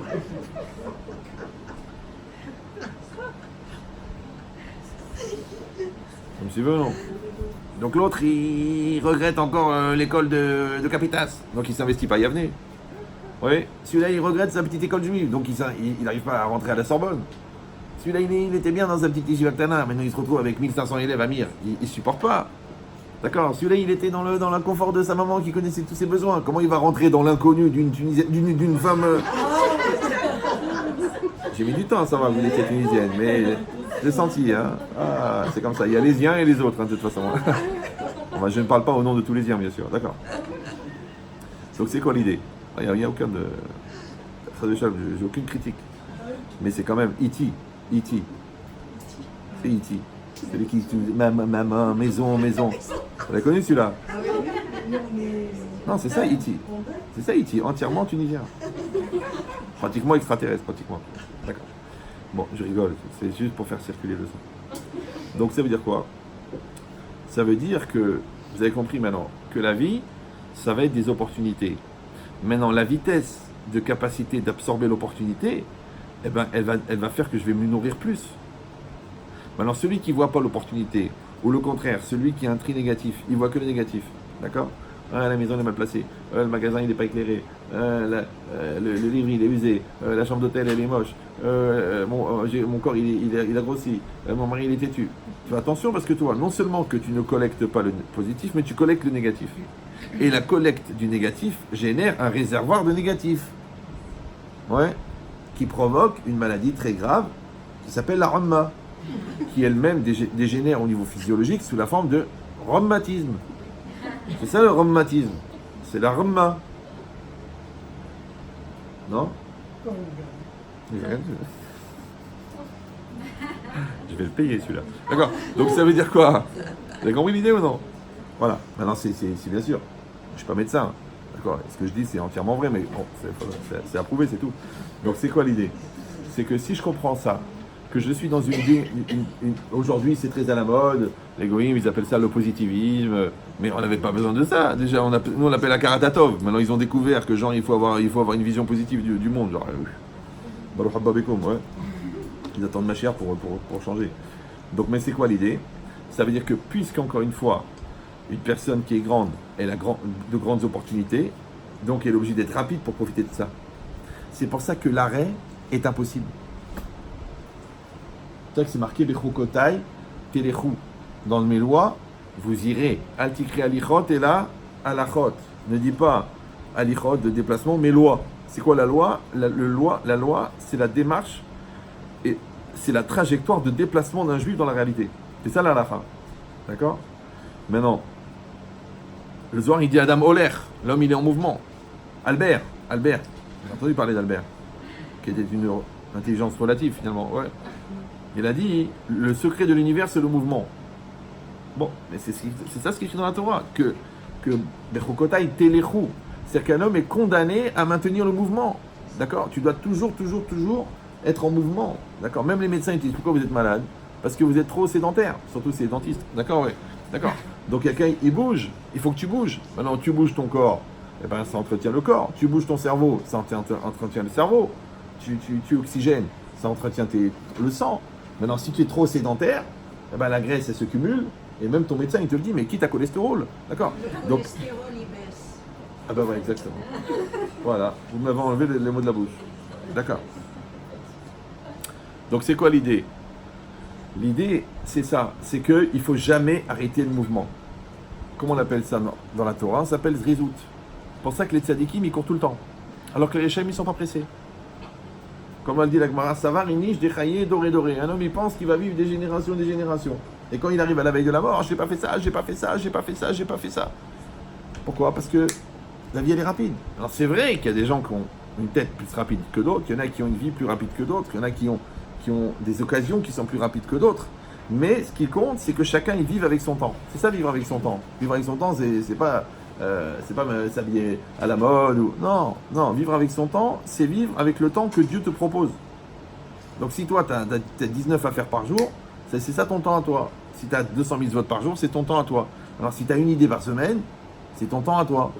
Chacun son temps, d'accord?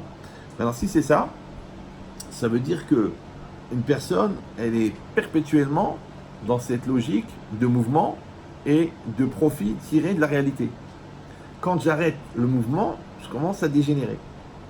C'est ça que c'est marqué que Etzel Sadeh Ish Atzel Avarti, c'est marqué dans Michelet, dans le champ d'un paresseux je suis passé, et là-bas c'est marqué, et ce champ était rempli de ronces et rempli d'épines. Il dit mais ça s'appelle les mauvaises herbes. Maintenant vous savez que quand vous allez chez Truffaut pour acheter des plantes ou des graines, vous ne pouvez pas acheter des graines de mauvaises herbes. Ça ne se vend pas. Pourquoi? Il n'y a pas besoin, la terre en est pleine. Ça veut dire que le bien, il faut du mal pour l'obtenir. Mais le mal, c'est pas la peine de faire des efforts, parce que ça fait du bien. C'est-à-dire que pour être intelligent, il faut faire beaucoup d'efforts. Mais pour être idiot, il suffit d'être naturel. D'accord? Donc, quand la personne elle ne lutte pas pour avoir des bonnes midotes, je te garantis qu'elle va avoir de mauvaises midotes. Quand quelqu'un ne travaille pas pour être modeste, je te signe qu'il va être orgueilleux. Quand quelqu'un ne se casse pas pour être généreux, je te signe qu'il va être radin. C'est comme ça. Pourquoi? Parce que la négation, elle vient toute seule. Elle est presque naturelle, entre guillemets. Donc, le champ, il est rempli de mauvaises herbes. Toi, tu enlèves les mauvaises herbes. Le paresseux, lui, ouais, moi je parle pas de la paresse physique seulement, mais même la paresse existentielle. D'accord?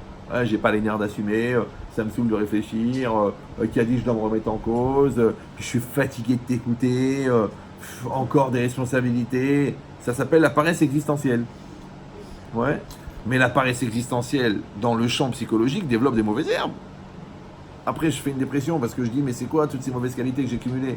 Mais bah, il faut labourer ton champ, cultiver ton jardin. Alors, c'est marqué là-bas que dans le champ du paresseux, la barrière de protection, elle est tombée, elle est cassée. Alors toujours je donne cette image dans les champs, à la campagne, ça fait 1h24.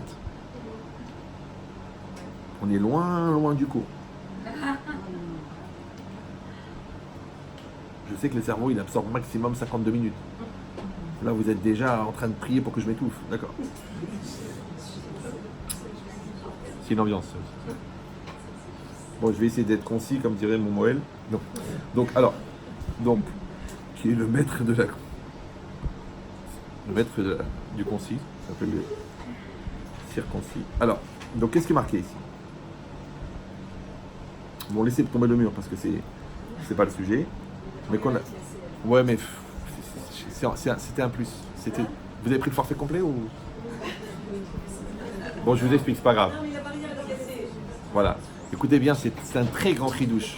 De moi d'ailleurs, mais bon. C'est que quand quelqu'un. Vous savez, les barrières dans la campagne, bon, aujourd'hui, elles sont faites avec des parpaings ou avec des barbelés ou avec des. Mais à l'époque, comment ils faisaient les barrières? C'est très simple. Avec les pierres. Les pierres d'où ils allaient, ils les prenaient dans le champ. C'est que chacun, en labourant son champ, il trouvait des pierres. C'est quoi le champ? C'est la personne. C'est quoi le labourage? C'est le travail sur soi. C'est quoi les pierres? C'est les épreuves. Ce que tu trouves, si tu enlèves le négatif que tu trouves de toi-même et tu le mets sur le côté. En mettant le négatif de côté, c'est avec ce négatif que tu vas construire la barrière.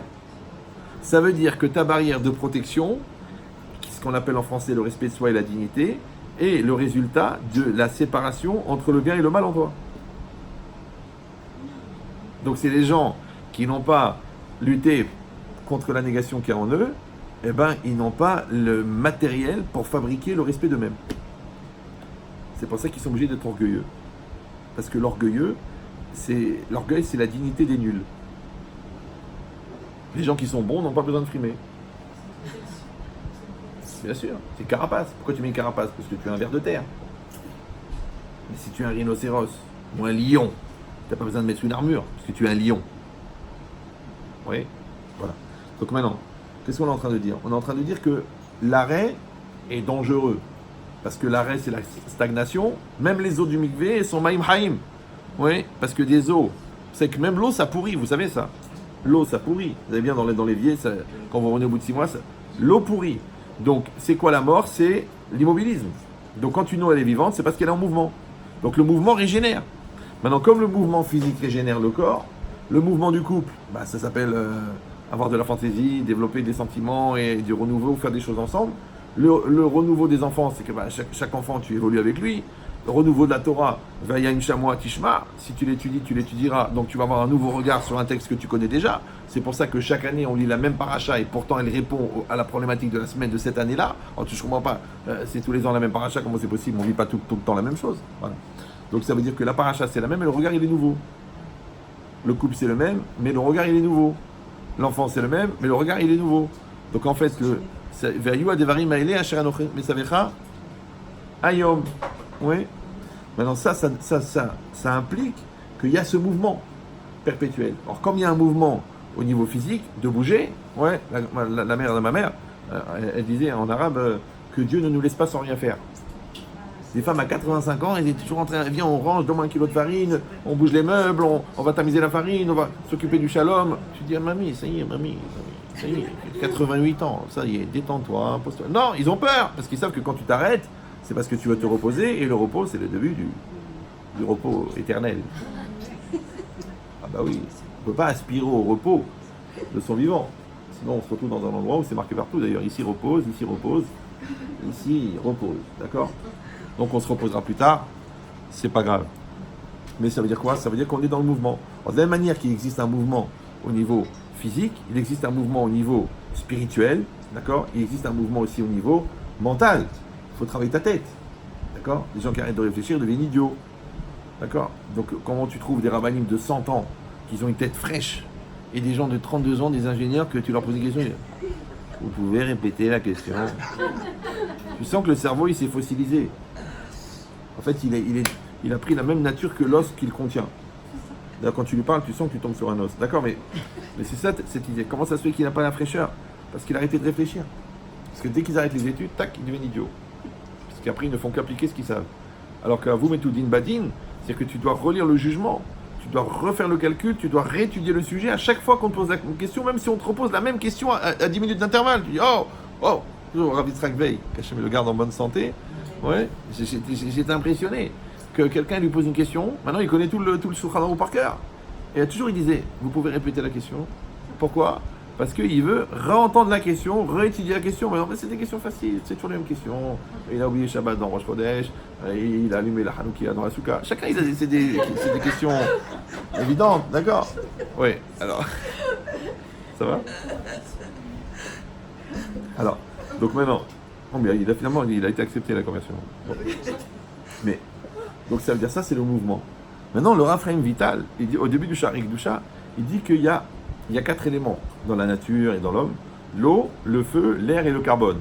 D'accord? Maïm, Esh, Ruach et Afar. D'accord? Alors c'est très intéressant parce qu'il y a 2 éléments lourds, l'eau et le carbone, Afar et Maïm, et 2 éléments légers, Esh et Ruach. D'accord? Le Esh, c'est le feu, c'est l'énergie et c'est la joie.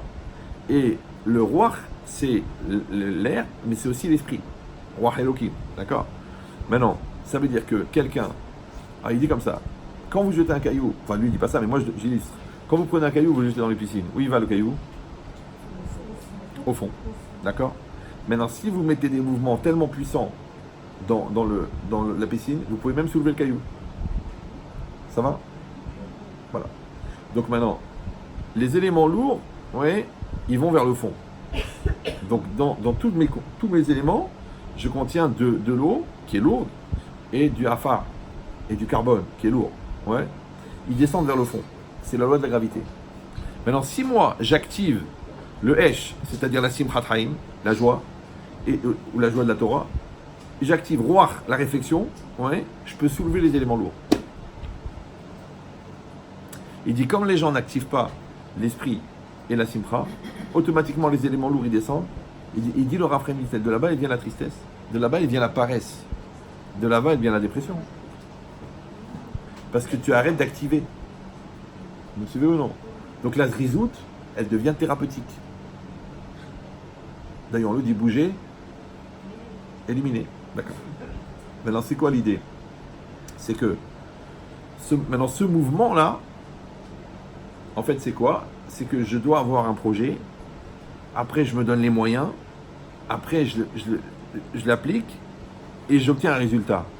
Le résultat il me donne un niveau, le niveau il me donne un projet, le projet je me donne les moyens et j'obtiens un résultat. Le résultat il me donne un niveau et ça ne s'arrête jamais. Maintenant, l'impulsion première, d'accord, c'est le projet. Il faut que j'ai un projet. Maintenant je vais finir le Talmud, ou je veux ranger la chambre, ou je veux terminer cette discussion avec mon fils, ou je veux gagner 1 million d'euros, ou je veux régler ce problème d'orgueil. Il faut un projet. Après, il faut que je me donne les moyens. Parce que quand je me donne les moyens, ça prouve qu'en fait, je veux réaliser le projet. Parce que si je ne donne pas les moyens, c'est que je ne veux pas réaliser. Comme je me donne les moyens en général, que je veux le projet, que je me donne les moyens en général, j'obtiens un résultat. Le résultat, on a dit que c'est quoi? C'est l'ashlemut. Vous vous rappelez ou non? L'ashlemut, qu'est-ce que génère? Le fait d'être entier, ça génère un retour qu'on appelle en psychologie, on appelle la maturité. Et au niveau de la vie, ça s'appelle la joie. Ça s'appelle la satisfaction d'être. Vous vous rappelez ou non? Alors j'ai une image, je vous donne ça, après je vous laisse tranquille parce que sinon il y en a pour une semaine. Donc, c'est un cycliste qui fait du vélo. Alors vous savez, à l'époque, les vélos, ils avaient une dynamo. La dynamo, c'était un petit appareil qui était collé sur le pneu avec une roue et dedans il y avait une bobine de cuivre. Et là, en roulant, ça accumulait de l'énergie. Et cette énergie-là, elle fabriquait du courant. Le courant, par un câble, elle allait au phare. Et grâce à ça, on pouvait éclairer le phare, alimenter le phare grâce à la batterie. Super. Ce que j'ai dit là? La dynamo. Alors un jour, un gars, il a dit, mais moi, tu sais, cette dynamo, elle me sert à rien parce que de toute façon, je fais du vélo que le jour, jamais la nuit. Donc le phare, il me sert à rien. Il dit, par contre, c'est dommage parce que ça produit de l'énergie. Alors qu'est-ce qu'il a fait? Il a débranché le fil qui allait dans le phare. Il l'a branché dans sa cuisse. Bon, il s'est débrouillé comme il a pu, ouais. Donc maintenant, en pédalant, il produit de l'énergie. Cette énergie, elle va dans la cuisse. La cuisse, elle reçoit l'énergie, ça lui permet de pédaler. Donc en pédalant, il produit l'énergie qui lui permet de pédaler. Ce qu'on appelle en physique le mouvement perpétuel. Ça va? Voilà. Maintenant, à l'intérieur de la personne, il y a 2 réservoirs. Un réservoir de joie et un réservoir de conscience. Quand je fais quelque chose, je fais un effort, je puise dans mon réservoir d'effort. Et je puise dans mon réservoir de joie. Donc la joie, par exemple, je dis je vais préparer Shabbat. C'est un effort, parce que c'est chaque vendredi, c'est une tannée, d'accord? Donc maintenant, d'un autre côté, ça me fait plaisir de le faire. Donc je prends de l'énergie de joie, je la mélange avec le fluide de la conscience, et je projette ce mélange à travers mon système nerveux et je réalise à l'extérieur. Maintenant, quand je réalise à l'extérieur, ça s'appelle je fais. À l'intérieur, on a dit, ça s'appelle je veux. Vous vous rappelez ou non? Maintenant, quand je fais quelque chose, j'ai produit quelque chose, n'importe quoi, j'ai fait une salade cuite, ou j'ai fini une page de Guémara, ou je me suis réconcilié avec ma belle-sœur, qui va amener ma chair si Dieu veut, d'accord? Donc maintenant, je dois avoir ce qu'on appelle le double regard. Il y a un regard qui s'appelle ce que je fais, ouais, ce que les goïms appellent la productivité, et il y a un regard qui s'appelle ce que je deviens. D'accord? Maintenant, par exemple, tu as expliqué pour la 8e fois à ton fils qu'il ne faut pas jouer avec son petit frère à d'Artagnan avec les aiguilles à tricoter parce qu'il y en a un qui va jouer le capitaine Crochet. D'accord? Donc, maintenant, toi, ça fait la 19e fois que tu lui expliques. Donc, à son niveau, ce que tu fais, c'est du rinour, c'est de l'éducation. Parce que tu espères bien qu'un jour, il va comprendre. D'accord? Mais à ton niveau, à toi, que tu n'en peux plus, ça s'appelle que tu fais de la savalanout, tu fais de la patience. Donc, ce que tu fais, c'est de l'éducation. Ce que tu deviens, c'est de la patience. Ce que tu deviens, c'est une nouvelle facette que tu vas apporter d'amélioration à ta personnalité. D'accord? Donc, quand tu travailles, eh ben, tu améliores, par exemple, ta force de travail. Quand tu es honnête, tu améliores ton honnêteté. Quand tu es gentil, tu améliores ta gentillesse.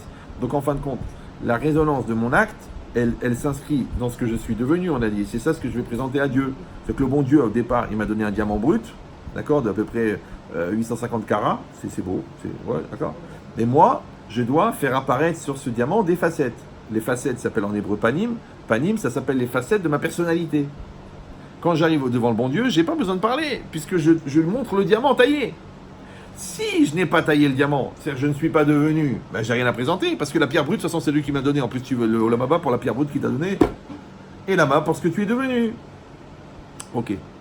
Alors maintenant, quand moi, je vais faire quelque chose, et je fais, d'accord, je dois faire, je me lève et je me bats, et je réussis, et je range la maison, et j'étudie, je lis cet Eilim, et je fais attention que je suis habillé avec cette sniout, et je me prépare à faire un bon Shabbat de spiritualité, et je réfléchis avant de dire un mot d'amour à mon mari. Tout ça, c'est ce que je fais. Maintenant, ce que j'ai fait, ouais, j'ai produit quelque chose. Après, je dois prélever le maaser de ce que j'ai fait.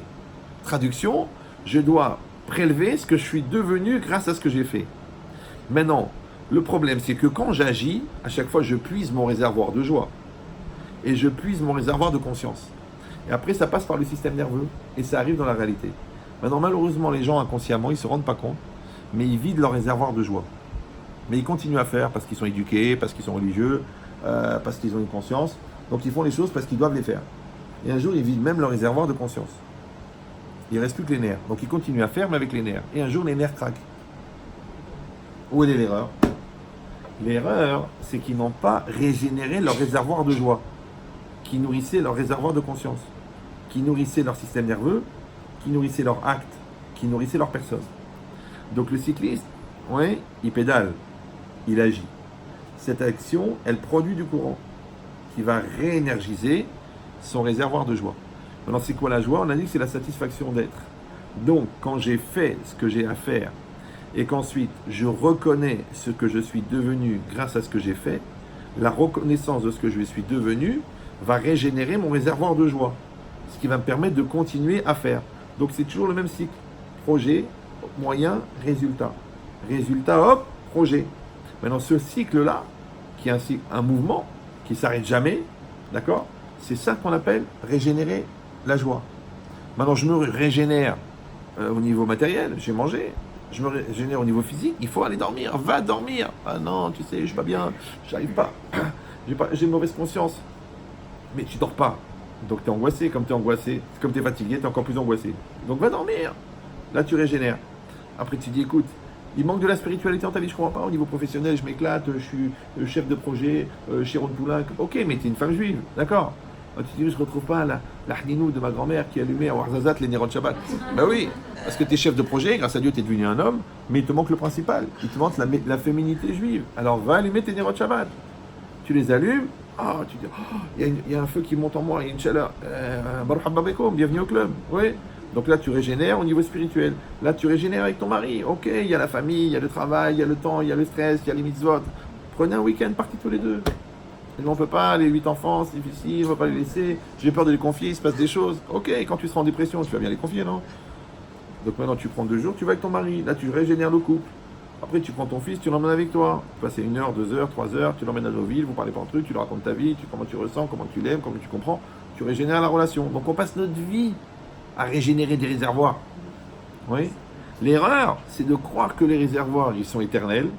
Ouais. Et deuxièmement, l'erreur, c'est de ne pas savoir régénérer. Parce que combien de gens je rencontre, des gens gentils, hein, des gens sympathiques, des gens religieux. Je dis, mais comment vous régénérez? Ah non, mais c'est route nefesh. C'est route nefesh, c'est pas une mitzvah de se suicider. Tu sais que se suicider en 1 seconde en jetant d'un immeuble, c'est autant assourd que se suicider en 17 ans en faisant la gueule tous les jours. C'est un suicide en douceur. Non, de s'occuper de soi, c'est pas de l'égoïsme. Parce que si grâce à ça, tu peux avoir un sourire, tu peux avoir un accueil pour ton mari, tu peux avoir un bien-être dans ta mitzvah, c'est pas de l'égoïsme. Non, il ne faut pas profiter de ce monde. On n'est pas à ce niveau. Alva est que déjà tu es le même âge que ta perruque, d'accord? Ouais. Donc ça veut dire, moi je sais que c'est un peu tiré par les cheveux, mais c'est ça l'idée. Ouais. L'idée, c'est que la personne, elle comprend ça, qu'elle doit avoir, et il faut le faire très très vite, hein, parce que je vous dis, une pression ça va, mais dépression ça va pas. Et le stress, c'est le malaise généré par la distance entre la personne que tu es censé être et la personne que tu es. Vous me suivez ou non? Et le stress, il génère la dépression. Et la distance entre la personne que tu es censé être et la personne que tu es, c'est la personne extérieure, la personne intérieure. Donc quand tu n'as pas fait le travail pour développer la personne intérieure et qu'il y a un trop grand écart entre ta personne intérieure et ta personne extérieure, soit tu vas être obligé de mentir, ouais, soit tu vas craquer. Et au lieu d'exister, tu vas inister. Inister, c'est un mot qui n'est pas dans le dictionnaire, puisque les Français ne veulent pas parler de leurs problèmes majeurs. Oui, il y a inhibé, mais il n'y a pas inisté. C'est bizarre. C'est du français, non? Oui, non? Oui. Donc ça veut dire que si quelqu'un ne va pas exister, il va inister. Donc il va travailler en autarcie. Donc il va ne plus compter sur l'autre. Après il va se séparer. Après il va s'enfermer dans sa douleur. Après il va la cultiver. Et après il va faire une dépression. C'est ça la dépression. C'est que tu t'enfermes à l'intérieur. Alors qu'en fait, quand tu crées le relationnel avec l'extérieur, tu as besoin de la sociabilité, tu as besoin de l'échange, tu as besoin de la compréhension, tu as besoin de la remise en cause, tu as besoin du travail, tu as besoin d'un mitzvah. Tout ça, ça régénère, ça régénère, ça régénère, ça régénère. Et c'est connu que les outils qu'on utilise ne rouillent pas. Oui. Donc si c'est ça maintenant, vous avez compris qu'il y a une mitzvah positive de maintenir sa simcha. Ouais. Mais si quelqu'un ne maintient pas la simcha, automatiquement, il va avoir tous les dégâts collatéraux qui sont liés à la tristesse. Donc, il va développer l'angoisse, après, il va développer le manque de confiance en soi, qui va développer les avérotes, parce que pourquoi il faute? Parce qu'il pense que la facilité, c'est plus facile que les efforts. Ouais. Et que le plaisir de la vera, il est plus facile à obtenir que le plaisir de la mitzvah. Donc tout ça, ça vient de quoi? Ça vient que la simcha n'est pas là. La joie n'est pas là. Maintenant, la simcha, c'est pas un état d'être. C'est pas comme ça. Les gens disent, oh ben, vous savez, il y en a qui sont joyeux, il paraît que c'est génétique, ma dépression, elle vient d'un dérèglement hormonal. C'est vrai qu'il y a des dépressions qui viennent du dérèglement hormonal. C'est vrai. Vous savez qu'il y a des glandes surrénales au-dessus des reins, que s'ils ont un dérèglement de 1 micron, ça provoque des effets hallucinogènes jusqu'à la dépression, jusqu'au suicide. Maintenant, il ne faut pas dire que les glandes surrénales provoquent la dépression. C'est qu'est-ce qui a agi pour que les glandes surrénales se dérèglent. Donc quand il n'y a pas de simcha, quand il n'y a pas de projet, quand il n'y a pas de but, quand il n'y a pas de vie, que tu te remplis de vide, d'accord, de la bêtise, de la télé, du regard de l'autre, du lachonara, du vide, du rien, et bien ce rien-là, il fait que tu deviens rien. Et comme le rien ne nourrit pas, ouais, parce que même un petit rien, ça reste rien, ouais, et bien le rien, il est le contraire du plein. Le plein, c'est le shalem, shalem, c'est le shalom, shalom, c'est la simcha. Voilà, hazak ou baruch. Voilà, non, n'applaudissez pas. Il faut garder ça pour les spectacles. Donc, alors juste, on va dédier le cours bien sûr pour le Rav Eliaou Ben Haïm. Il y avait un autre mot sur le... Gracia. Ben Gracia. Ouais. D'accord. On fait aussi pour le Rav Chaim Zvi Ben Rav Yehuda. D'accord. Kachem Yedev San Shama. Et pour mon père Avraham Shimon Ben Simcha. Voilà, maintenant, et aussi pour les 2 petites filles qui sont mortes dans l'accident. Donc, Shirel, Esther, Bat Keren et Sarah Bat Keren. accident. à Eilat là-bas. Ah bon? Ouais. Il y a peut-être un mois. Et aussi une Refoua Shelema, Refoua Tanefesh pour les deux parents que je connais. À Rosenberg aussi. À Rosenberg. Je viens de Ah, vous l'avez dit dire. avant. Voilà. Et Refoua Shelema aussi pour la rabbinite Rosenberg aussi, qu'Hachem il envoie. Bezrat Hashem Bekar en Bioter. Refoua Shelema pour. Comment elle s'appelle? Irène Rina Bat Raymond Rahma. Qu'Hachem lui envoie une Refoua Shelema parmi tous les malades d'Israël. On veut prendre un peu de quelque chose, des zonotes et tout. Et, Faites les brachot. et une Nishmat, les Yaouben, le Gracia, Michael aussi. Voilà. Maintenant, comme je vous l'ai dit tout à l'heure, Les zonotes, n'est passé. voilà. Bah, J'ai amené un peu de livres. Passé. Il y a aussi des packs Shalom Bayit, des packs éducation maintenant qui sont sont en USB. Donc là, vous pouvez profiter des vacances. Parce que je vous dis la vérité, les gens ils viennent en consultation de Shalom Bayit et ça dure 6 heures et après je leur donne le pack Shalom Bayit. Il vaudrait mieux qu'ils le fassent avant, ça éviterait, c'est beaucoup moins cher qu'un divorce. D'accord? Et les livres ils sont là. Alors le livre rouge, c'est sur la relation avec Hachem, donc ça correspond à peu près à 21 ans d'Yeshiva. Et le livre bleu, c'est pour la construction personnelle. D'accord? Voilà. Alors vous, ceux qui veulent une petite bracha à l'intérieur, je fais avec plaisir. Et ça, Ça c'est le même en petit. le même en petit. Voilà. D'accord? De poche, quoi. De poche. Et après, je ne sais plus qu'est-ce qu'il y a encore.